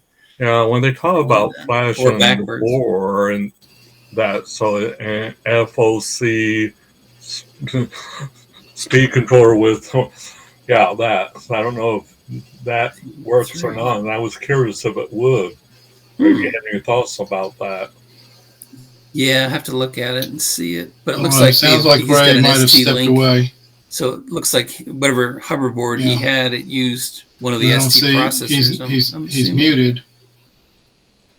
Fundamental control with the wheel functions. So, and that's what it tells you about the board itself, the hoverboard. Yeah, I have already taken mine apart and put it on It looks like the hoverboards that Ray has. platform. Well, that's what I'm thinking. I'm thinking they're probably universal, actually. They all come from China. Yep. Yeah, you might be interested in this. Anyway. Oh, This is the there's platform that. here, and I'm using Okay, and there's, the 4S Have you battery. seen the actual instructable web page in this? Or do I need to forward that to talk? Hey, Ted, you're saying you can hear Ray? I can hear Ray.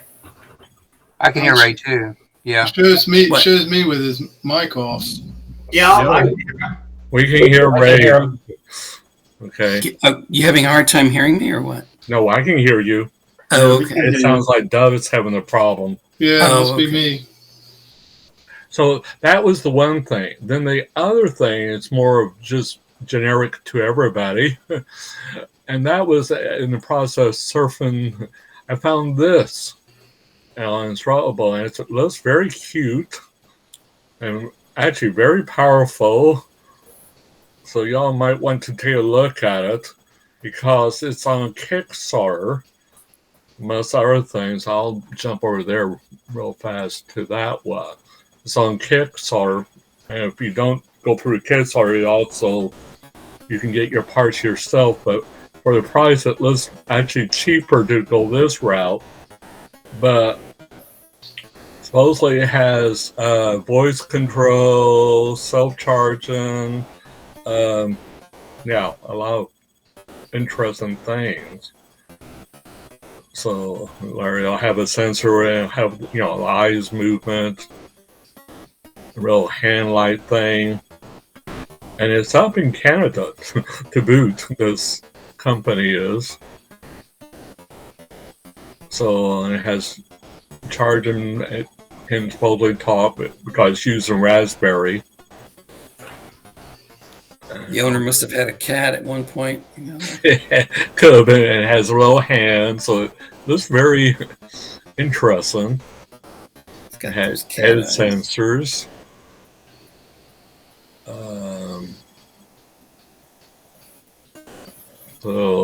And it's open source code. So yeah, that's why I said that's very interesting. It has this arm that you seemingly could get or build if they attack. And they have a little humor here where it's exercising.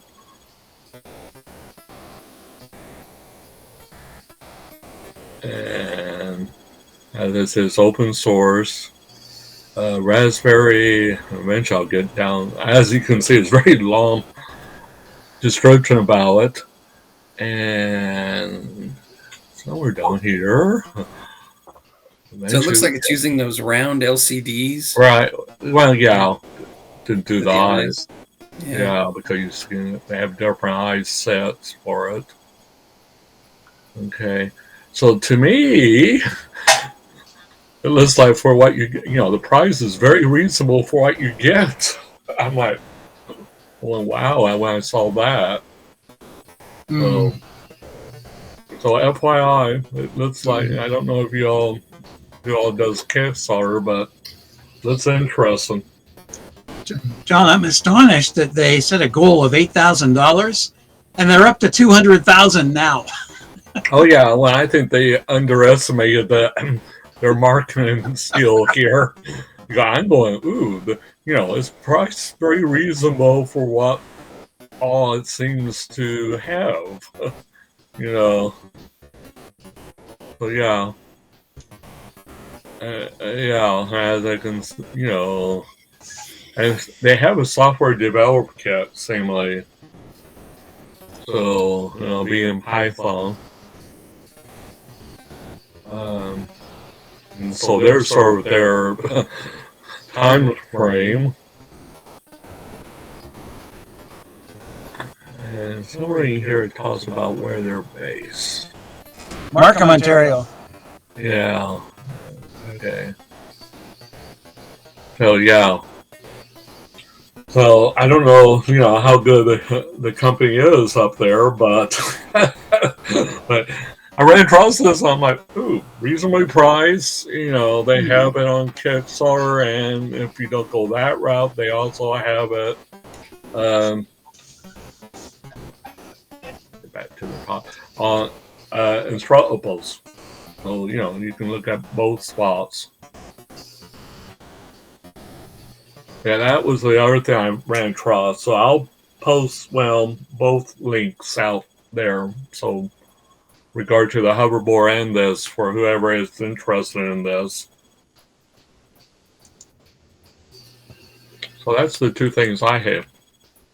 So it looks like that was registered with some intellectual property office. Does that imply it's not open source, or is Canada not big on? I had some I wanted to, since John was working with his Canada robot, intellectual with his property office, his encoder, and I told him about the capacitor. I thought I'd show him something that. So probably not open source then. In one of our classes. You'll have to, as a Canadian people. Hey, you Canadians, is that open source or what? Well, can you? I thought you were finished, John. No, Ray has a question about this one spot on the Kickstarter. So I have no idea. No. Okay. Maybe Tom might know. I'm just looking to see what's very, very common in Ontario that I know of is incubation centers associated with all the major universities in Ontario, as well as the provincial government.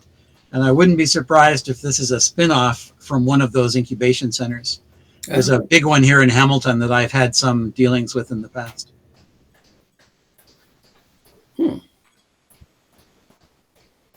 So I'm just looking it up. It's a Canadian government website. Oh, okay. Don't know. Uh-oh, and you've accessed it, right? Oh, no. I'm on do not fly lists. I'm on everything.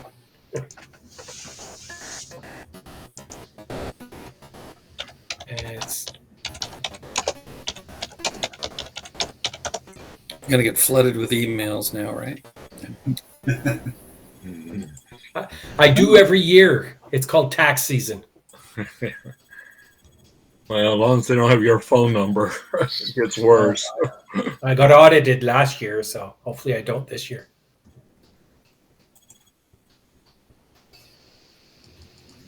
The Canadian Intellectual Property Office, that's a new one on me. I have not run across that before.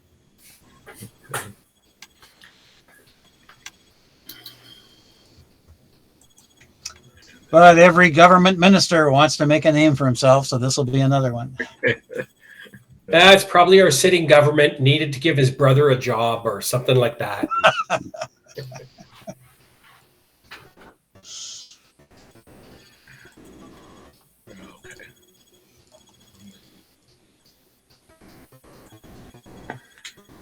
And then there's the other link. Oh, and then, well, since I was clicking along this one, I don't know about at all, so I'll just throw it out. I saw this too, but it looks to me like somebody's built some type of script like thing for that will do interface. Come that, so I don't know if that's useful or not out there. Yep. And this one I can't claim any info knowledge other than what y'all see there. Haven't touched it, just ran across it type thing.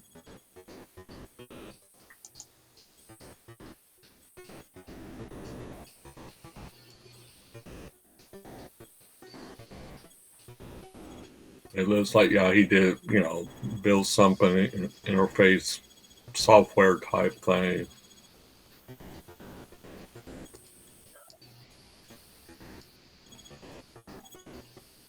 So, yeah, haven't played with this one. So, yeah, back to, the main thing was, this.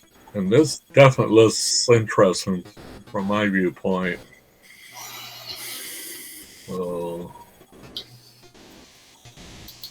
I was curious how if you knew the company, if they were would tend to fund it well, because I bought one CNC router from a company up in Canada, and they did a very good job of funding it on Kickstarter and then afterwards. So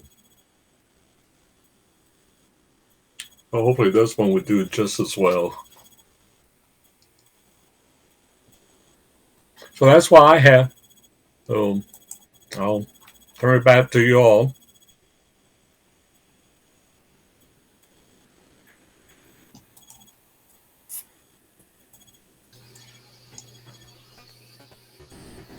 Okay, I was going to show, I think it was Tom. Yeah. This is what, I'm going to do a quick presentation for just a second.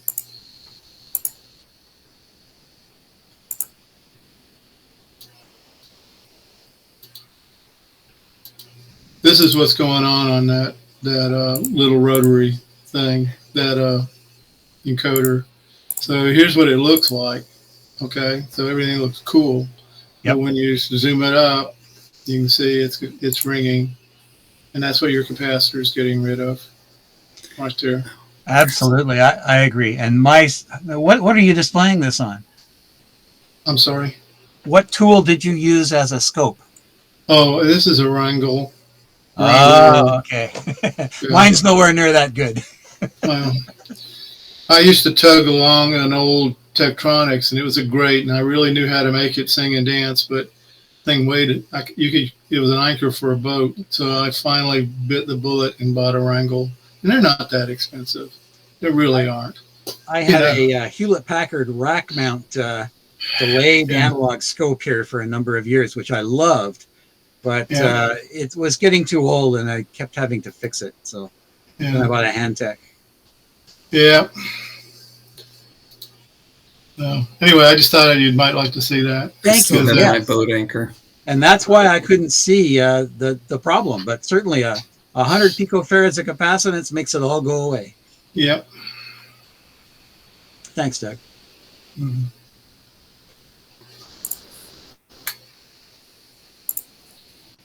I came across a really interesting video by some researchers at a New York university who taught an quadrotor to fly in 18 seconds. In other words, they trained the AI in 18 seconds in a simulated environment. And they've got a 5-minute video that's pretty interesting. Shall I play it? It's kind of cool. Right. Go for it.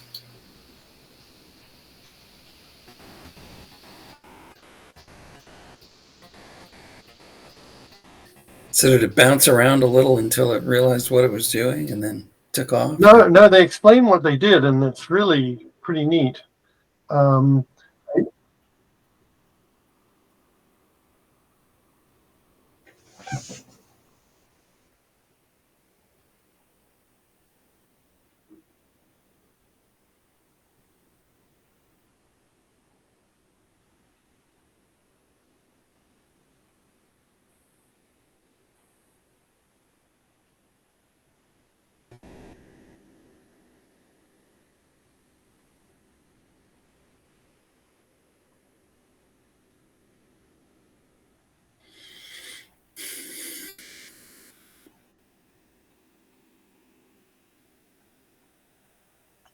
Are you all seeing and hearing this? Not hearing it. Oh.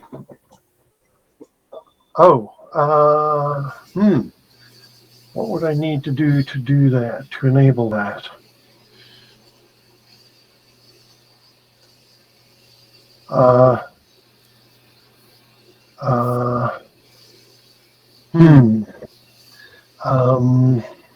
Let me try something different. Try playing it inside of this. Are you hearing that? Nope. Hear that? No, I'm here. No. Okay. Well, I'm done. I guess I don't know how to. Okay, let me step back and have a look. And sorry, because it's the essence of it. There were three things, or a couple of things that I thought were really interesting.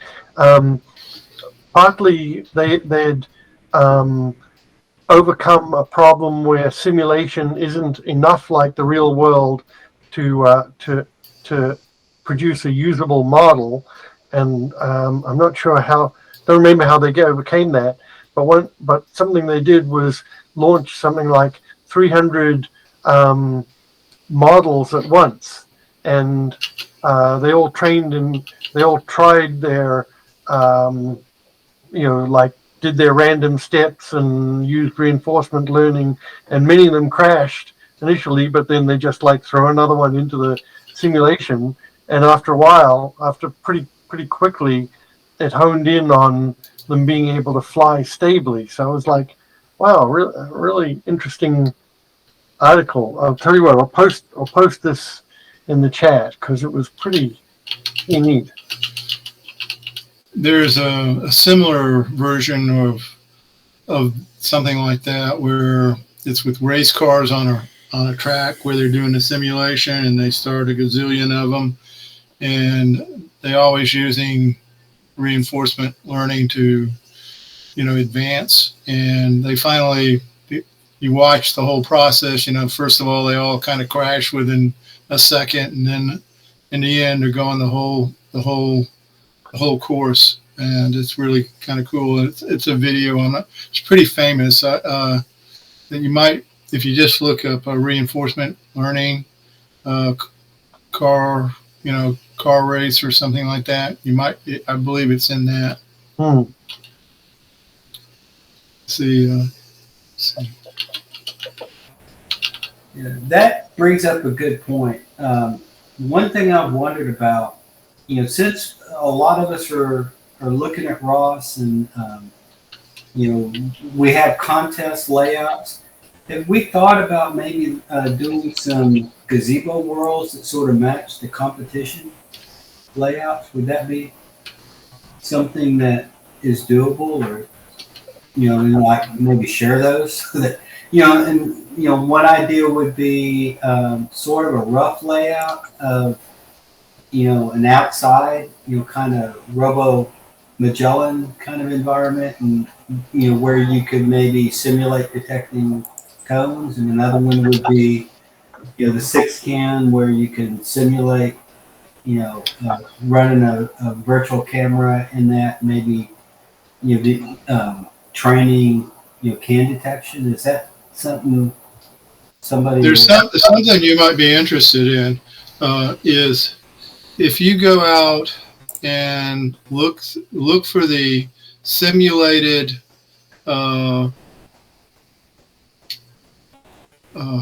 line following contest that was done, I think 2 years ago, instead of a instead of a Robo-Rama. It was using code that was developed by Ron Grant. And Ron Grant has volunteered to present a session on QC simulation. And that would be definitely one you wouldn't want to miss. Okay.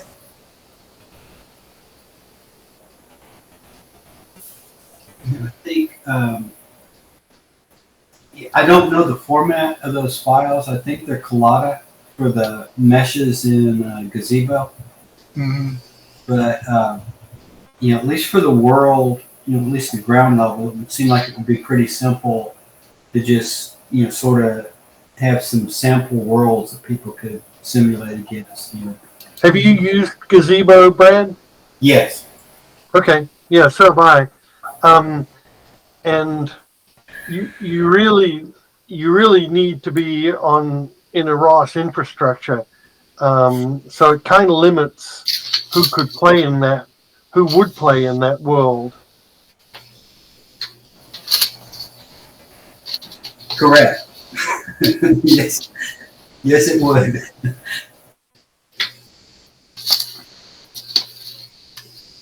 I think Ron Simulator, if I remember right, the one that Doug is referring to, was a C simulator. And so you just wrote some C code to run your algorithm inside the simulator, if I remember correctly. Well, right. But the neat thing about his code, well, it was 2D.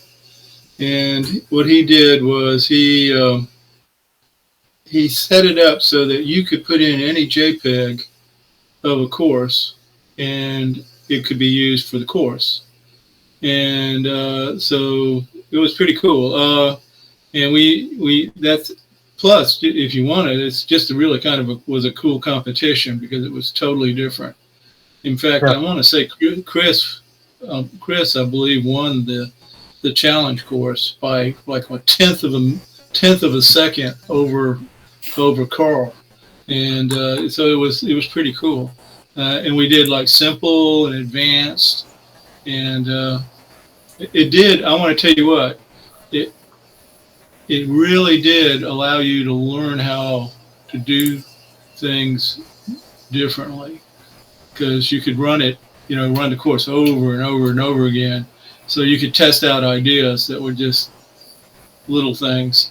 Now, the nice thing about that, it was also allowed you to design any sensor array that you wanted. And I can't remember exactly all the details, but those in real life, you could use a camera to simulate your simulation. So it's all doable. Yeah. So it was very, very real time. So anyway, and line following is such a simple program. Well, I don't want to take away from people because it gets complex quick, but in its simplest form, it's simple. Like the simple line following is pretty simple. In the challenge course, it was not simple. It was unique. Yeah, I did lay out like a 4-corner course with cones, the full size cones, kind of to try out, it's kind of a really rough simulation model of the robot I'm working on, which is just a differential bot. But I was curious whether, there was, maybe somebody had already done this work with some of the other courses. Yeah. Well, I think one of Ron's goals is he's taking it 3D, and I think he was going after the Robo Columbus. So that would be useful, especially for training, the recognition parts of it. Yeah. Well, it's like a simulation, so any simulation, usually the sensors are perfect, or they're sensors with noise, but they still can't be quite as complex as like, okay, my sensor just got flooded out because the sun came out from behind a cloud. They're usually not that sophisticated. Right, but they're a start, and especially talking about reinforcement learning, you can at least get the your model to close, and then do some further training with real data. Yep, that's right, because you could feed. Essentially, you could take the output of the QC and feed it into your model, and see what your model would be saying. You might have to if you wanted to do that, you might have to write a feedback loop from your robot back into the simulation, because you'd be really wanting to know how is your camera acting. Yeah, that's cool. It's an idea. But anyway, he said he's going to do it. Paul, has he given a date? I thought he did. I have not touched base with him, Doug. I'll take an action to touch base with him on that. Yeah.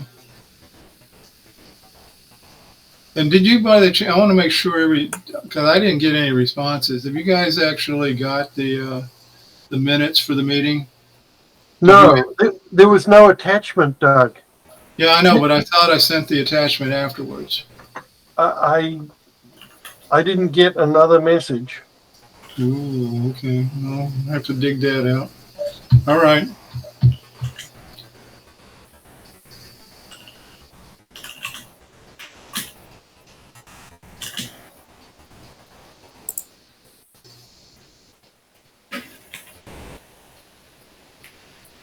That's okay. I'll send it out again. Yeah, if you could do that. Thanks. What else have people been working on that's fun? I've been still waiting on some parts. Let's see. Okay. Oh, I guess you're still presenting, Paul? Am I? Oh, I didn't mean to be. Oh, that's all right. Sorry about that. Screen. I want to know how the guys 6CAN people are going to in Ottawa. We're going to how their robots are coming along.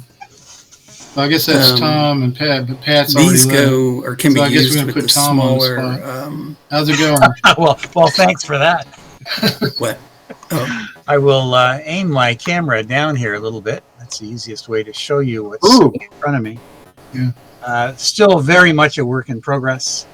I guess Ray is presenting while Whitley's done. Oh, yeah, my thing's pretty quick here. Go ahead. Anyway, so these are used for the smaller, like gimbal motors, and I'm not hearing so Murray you at all. can refer Are you to guys them hearing as simple Yeah, we can hear him. Yep. FOCs. What's wrong with my? Well, I'm And not then picking them up. the bigger FOCs are these ones that they use discrete MOSFETs to make the bridge, or the 6 half bridges. Or is it 3 bridges? It's actually, I think, no, never mind, it's 3 bridges. Anyway, so this one, and the way they show this on another page, it wasn't very clear. They provided, you could get, like in this setup, the board and these little connectors, and you could also get an ESP32 board. But on the other websites, they didn't show the back of the board, so they never showed you how you attach the ESP32 to the board, like here. And so I came across this one, and it's like, oh, okay. So that was obvious. And the reason why I went with this one is it actually brought out the TX and RX signals from the ESP32, whereas the other ones don't. Either has to, use USB connector to communicate with it, or like through Wi-Fi or ESP Now. And I didn't want to do that, so I wanted to use this as a separate board. And this one is large enough to do the larger hoverboard motors. And the other one is more meant for the little, this one is more meant for the small gimbal motors that John showed. What is the current limits on that? On the small one, I think it's 2.5 amps. On the larger one, I think I want to say it's 12 amps, but I've looked at several of those, so I think it says down here somewhere.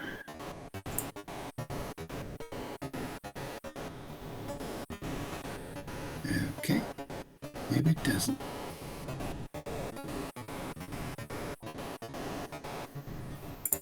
So a view more up there, just a little higher. I don't know if they provide specs on that or not. I don't think they do. Some of the websites are better on that than others. Okay. But yeah, it doesn't look like they do. If you click specifications, there's very little there. Yeah, that's the problem. See that view more? I don't know if that. Okay, it's just views. Yeah. 3 pins. Okay. Yeah, so that's actually one of the smaller gimbal motors. And so a board that size, yep, come on. Those wires are pretty small, so they wouldn't be a lot of current to them. Yeah. Oh, there you go. I saw 5 and 12. Okay. Yeah. But the simple FOC module, which is neither of these, is only like 2.5 amps. So, and that connector is actually used to, and they don't show the back of the boards on any of these. They only show it like here. Those are 2 surface mount connectors that go on these pins here. These ones here and these ones here, and that's how you attach the ESP32 to it, to the back side of it. So it's kind of nice. Say that again. I say it's compact. Yeah. And 12 amps is pretty good. I think it'll do up to 24 volts, which is I had one hoverboard that used 24 and the other that actually used 36, but so I could use it on the other hoverboard, but just at a, you know, a lower wattage level or current level with the smaller batteries. So, but anyway, I've been, apparently there was, I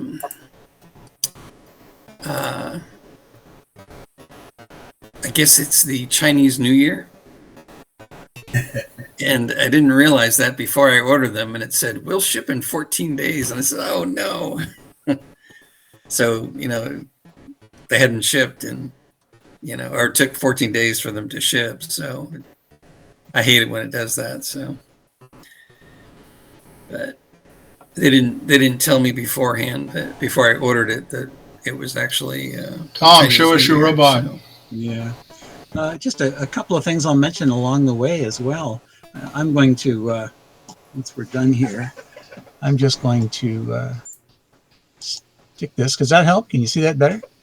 I was going to mention, I got an AliExpress shipment today in the mail, all the way from China in 8 days. That sets a new record for AliExpress, I think. I've never had them deliver that fast. They might be trying to beat their New Year's. Yeah, it seems like shutdown. sometimes, like just before the Christmas They shut, rush, they're shut down right now. if you get your Nothing's orders in, happening then over there. you know stuff seems to show up, you know, really quick. And Well, it was pretty astonishing. Yeah, that's great. I just dropped a link into the chat for a robot simulation environment called Robot Overlord.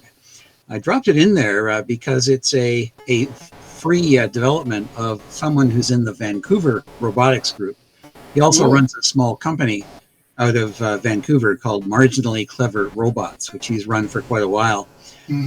He convinced me to try Robot Overlord as a simulation environment for robots. I admit it installs, and I tinkered with it for an afternoon and then haven't gone back to it.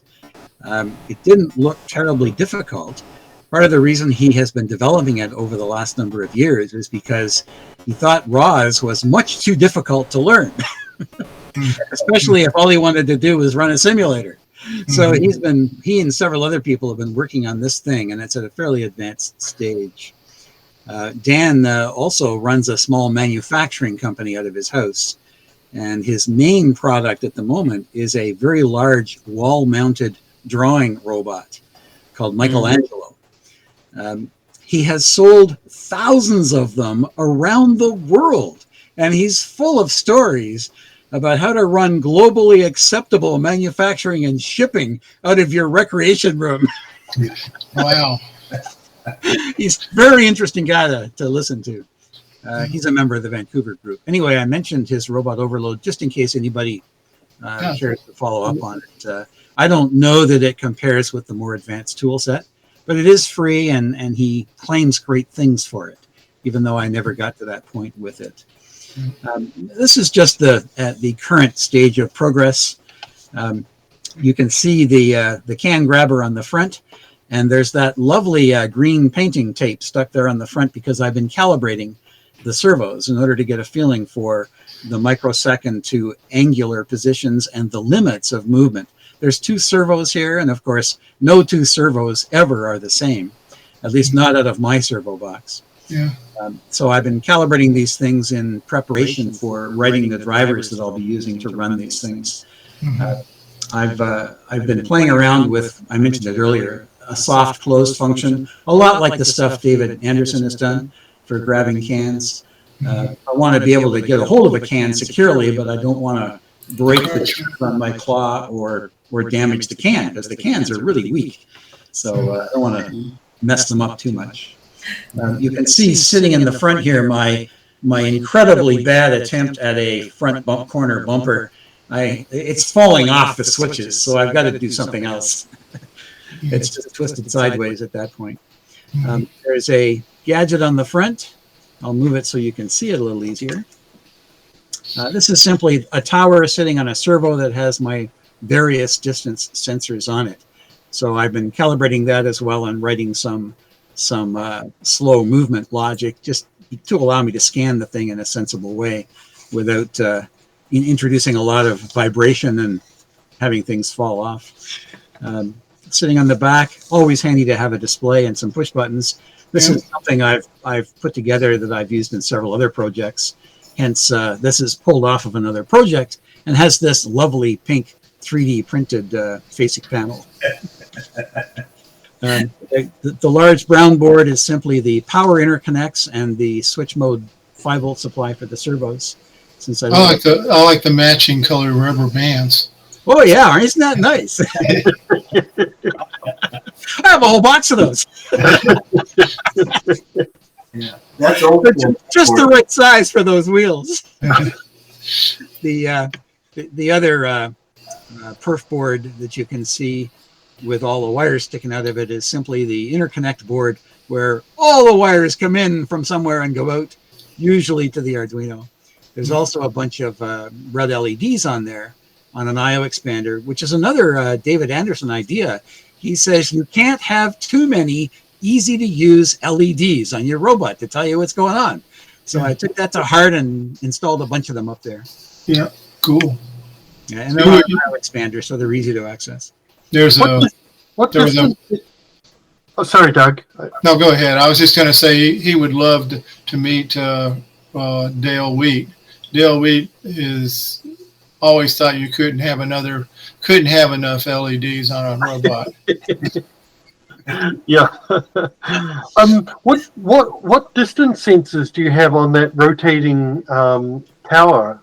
Sure. There's let me rotate it so you can see it. A basic ultrasonic sensor. Right below it is a sharp IR sensor, and about 2/3 of the way down is an LED rangefinder with an I2C interface. The black box in the middle is just a first cut at adding some capacitance a little closer to the sensors. As Chris pointed out, I may have to get them even closer. We'll see. Okay. And this whole thing, have one of those TOF rangefinders. And this whole thing has a connector on it, which plugs into the interconnect board. I tend to like connectors, but I don't like to make them, so I salvage connectors off everything I take apart and throw them into a box sorted by number of pins. And when I need a connector, I pull it out of the box. It's a great idea. Well, we'll see how well it works. It can be troublesome because what you really end up with is a box with 37 different standard sized connectors in it. So you have to tend to sort a little bit to get the ones that are compatible for one project. And the colors are never right. That's why I learned how to remove the pins and put them back in again. Yeah. That came up in our Sunday meeting in Vancouver, where we were talking about the problem of how to build your own connectors and what to do when you put the pin in the wrong hole. I had to learn that a long time ago. Dental picks are real good for removing them. And X-Acto knives to straighten out the little retention flap. Yeah. But you know what? I don't think I've ever broken any. So they must be pretty durable products.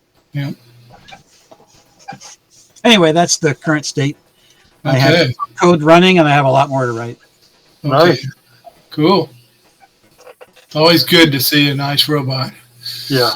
Well, the you guys know John Hyland. He's joined this group. He's not here tonight, I don't think, but John was showing his desktop robot progress on Sunday as well. I think you may have seen it last time he was in one of these meetings. And I am so envious of his ability to build beautiful robot bodies on his 3D printer. Yeah. That robot is so elegant. And I told him, I said, I got to put a paper bag over mine just so it doesn't look so ugly. Yeah, he posts a lot of pictures on the Personal Robotics Discord server, and he just does nice work, I gotta say. Yes, he sure does. Yeah. So now he's operating at a price point beyond where I would operate, but he still does really nice work. Hey, Doug, I got a question for you. Have you made any progress on that robot dog? Because I love that robot dog that you brought to the monthly meeting, and I almost bought one. I found one on eBay that was listed for half the normal price, and I thought, yeah, I'll spring for that. And then they canceled my order because it wasn't actually available or some nonsense like that. But it was, I like that a lot. That was really cool. Oops, Doug? Doug might have gone offline. Never mind. No. The biggest problem is I don't have enough cables here to run all my monitors, or I'd have him zips. I'd have him stand up, sit down, and howl for you. It's really, when he does it, it really is cool. But unfortunately, I don't have enough HDMI cables to run everybody, and so it's just one of those things. So does that mean next week we'll see it, hopefully? Yeah, I might see it next week. Okay. Yeah. But maybe. But yeah, it did look good, and it looked like it was well constructed. I was impressed. For a bot kit, I think it is an excellently documented and designed robot. I mean, I've seen so many bad robot kits that it's, when you see one that actually looks pretty decent, you kind of get a little bit awed by it. Anybody else have anything else to say? And they did think a little bit about wire control. I won't say it's the perfect wire control, but you saw it. It wasn't just total nest of wires. It was pretty nicely done. So, okay, I'll tell you what. If you guys will pin me, I'll bring him over and let you look at him. Okay. Well, Ray, you just need to stay on just a little longer to see this. Yeah. Okay. Here's what he looks like. I've got right now. I've been putting an oscilloscope trying to hunt down one last problem. Your camera's not on, Doug. Dang it. Let me get the camera on.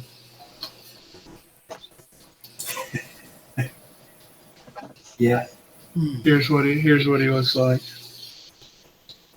And he's got 12 servos on him. He's Raspberry Pi driven. He does have a hat on him, and I believe there is another processor on it. It only brings, besides the 12 position servos, it brings out looks like 5 ADC lines and 5 GPIOs. So, and it has battery charging and a couple other neat, cool things about it. Raise it up a bit, Doug. It's below the frame. There you go. Okay. Yeah. So the problem I'm struggling with right now is I'm not seeing what you guys are looking at. What are you looking at? I think I'm somewhere. I've got software problem. Yeah. Okay.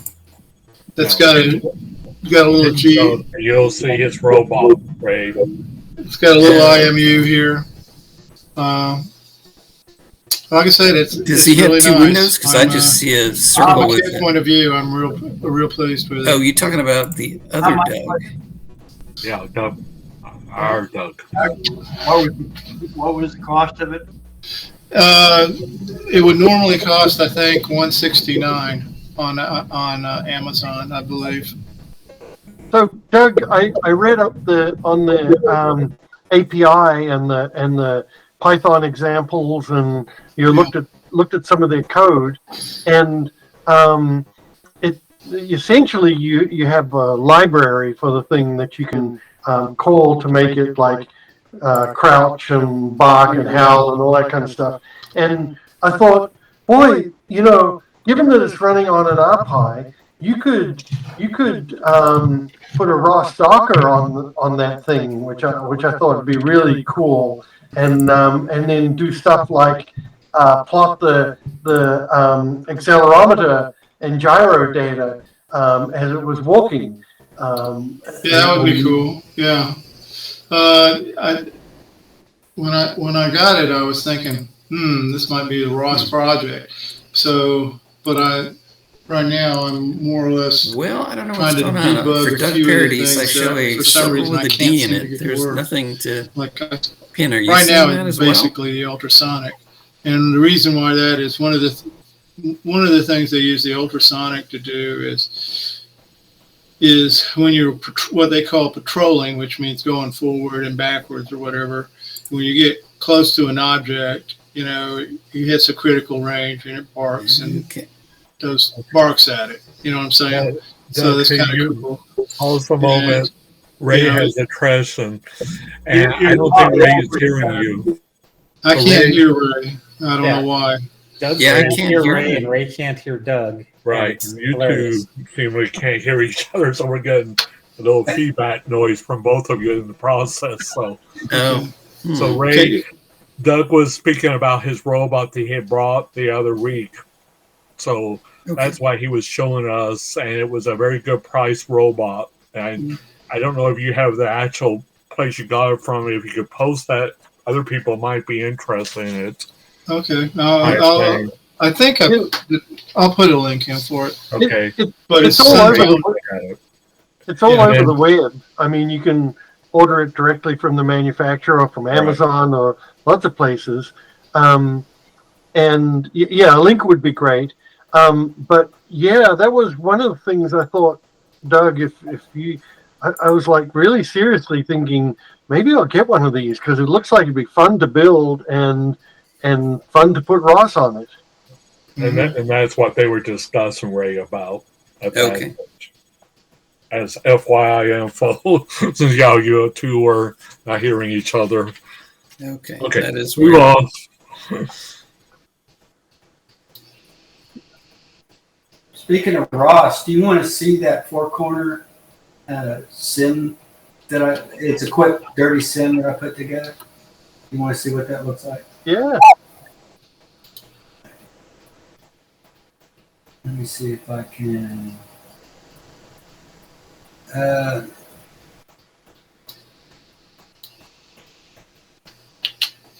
don't know. Can you guys see that? Ooh, yeah. I like it. So this one, it's all, well, let me get it started again. Okay, so it's all the joystick telecontrol, so I can, try going around. And I had built like some real simple orange cones, and I think these are probably too big for the four corner. But once it gets around here, you can see, I can say, I mean, these are the cones, but I could put together an orange cone and save off the images, and then collect a bunch of those images at different different distances, different lighting, so forth, and do my training for recognition off those. And so that's kind of what I was thinking, that if we had maybe a set of these, that might be something useful. So if you're training your cone recognition, I've got another one here that's just a quick and dirty orange cone, and then you can adjust the colors and do recognition on those. But this is kind of mixing different scenarios. This one's the four corner, but if you had something like that for Robo Columbus, it might make sense, right? To do at least the initial training on it, with the images that you see there. Let me see if I can get that. So I think the cones that we actually have are not, they're not striped. They're just the simple orange ones. Yeah. You can fix that. The one that came with Gazebo were the striped ones. So I can go in and I can edit that and get rid of the stripes, and it would be. I did a really simple one that was just you make the whole thing kind of an off the basic Gazebo orange, but you can make it whatever color you want to get back up. Okay, so that's kind of four corner, but I don't know how to set up the tape, for the different scenarios. And even four corner, I think the limits are, these can be 8 to 15 feet, if I remember, for the distance between the cones. So even then, you might have a couple of different, simulation environments that you would want to do for the different sides. Their sizes, those can be separated. But for things like Quick Trip or, 6CAN, I've got another one where, I've got just a basic orange can. Let's see if I've got that. Yeah, so I could drop an orange can in there and do the same thing. So if I go, from the point of view of the robot, I can use that to start, assuming I can see this, I can do that to start doing detection on the cans, right? And start training, if I'm doing visual recognition and machine learning on, the can recognition, I can do it with just the captured image here as a start to training before I get everything else set up. So that was kind of anyway, I don't know if other people would be interested or whether it'd be productive to do that or not. But that's kind of what I'm saying. So are you suggesting you could use the simulator to actually do the training with? Yeah. So, in Robo Magellan, where you need to detect cones, or in 6CAN, where you need to detect cans, you could run your course, randomize your cans, take a bunch of images of cans in different light settings and slightly different colors of cans, collect all those images and do your training on that data as sort of initial step. It's kind of like, and then once you get on the real robot, collect some more, visual images from your real camera. I don't know, I haven't ever done it before, but it would seem like if you did, some additional training based on the initial weights that pre-training provided, that you'd be closer and you could train it more quickly. It's kind of like, I don't know about that. But yeah, I guess I've never heard of it, using a simulator to do training. I thought, had to take actual photos or whatever. Really, it looks like you've made started to make some progress. Whatever association it was, like a can or no can, or yeah, cone or no cone kind of thing. Yeah, I know people have done it before in research environments, but I don't know if at this level with this kind of input data, I don't know if it's practical. I mean, there's other simulators that like Unreal Engine or Isaac Sim that might be a better fit for this kind of thing. I don't know, but anyway, that was kind of the thing. Oh, that's pretty cool if you can do that. So, sure. Doug did all that hard work of taking thousands of, I think it was more like hundreds of images, but actual images with the camera he was using. Yeah. I mean, you could collect, with that kind of environment, you can collect a bunch of images, pretty quickly. Especially if, like the Isaac Gym or, some of the other simulation environments that let you kick off multiple, instances of the simulation. You can collect all that data pretty quickly and, modify the environment via script, pretty quickly, and generate all that data, enough to at least train it on the simulation model pretty quickly. That might get you pretty close. I don't know, just a different approach to running a robot out in the field and different weather and what would be cool to different backgrounds. We on like Robo Columbus, we always you've gone back in years, you'd realize that at one time it was simply about 50 feet to a cone and touch the cone and stop. That was the whole contest. And then we increased it to 100 yards. And then when people started doing that pretty easily, then we went to the 3-cone approach with the intent to build a learning path so that people could get started and not have to tackle the big problem all at once. They could tackle little problems. And I think probably one of the you know, then we allowed RTK because we wanted to follow new technologies to get into it. But you know, another interesting way to slice the pie is to have a special award for somebody who does it without GPS. So that means they're going to have to start, you know, relying more on visual tools. Well, I hate to say that, but one approach would be to rely more heavily on visual tools. And we could call it, you know, right now we have the top levels of Robo Columbus is one, you get 9 points, and that's a perfect score. But you can use as many waypoints as you want to get the 9 points. So that means that you can have intermediate waypoints and whatnot to get to it. But we also have what we call the 3 waypoint challenge, where you can only put into your computer 3 waypoints. That's the cone positions. And you have to rely completely on obstacle avoidance to be able to get to your cone. And so that's, right now, nobody has done the grand one yet. A couple of people have done the multiple waypoints.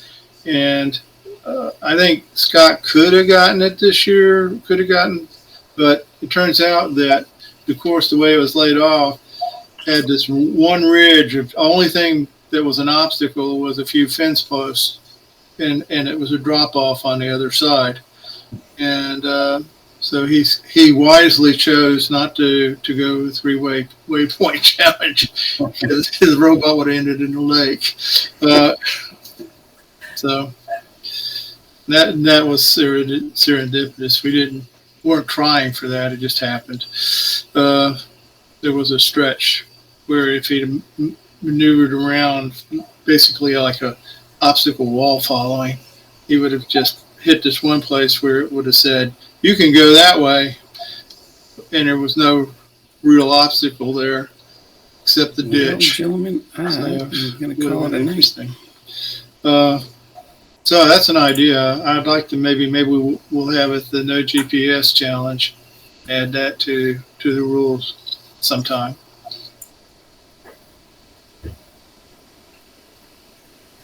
Yeah.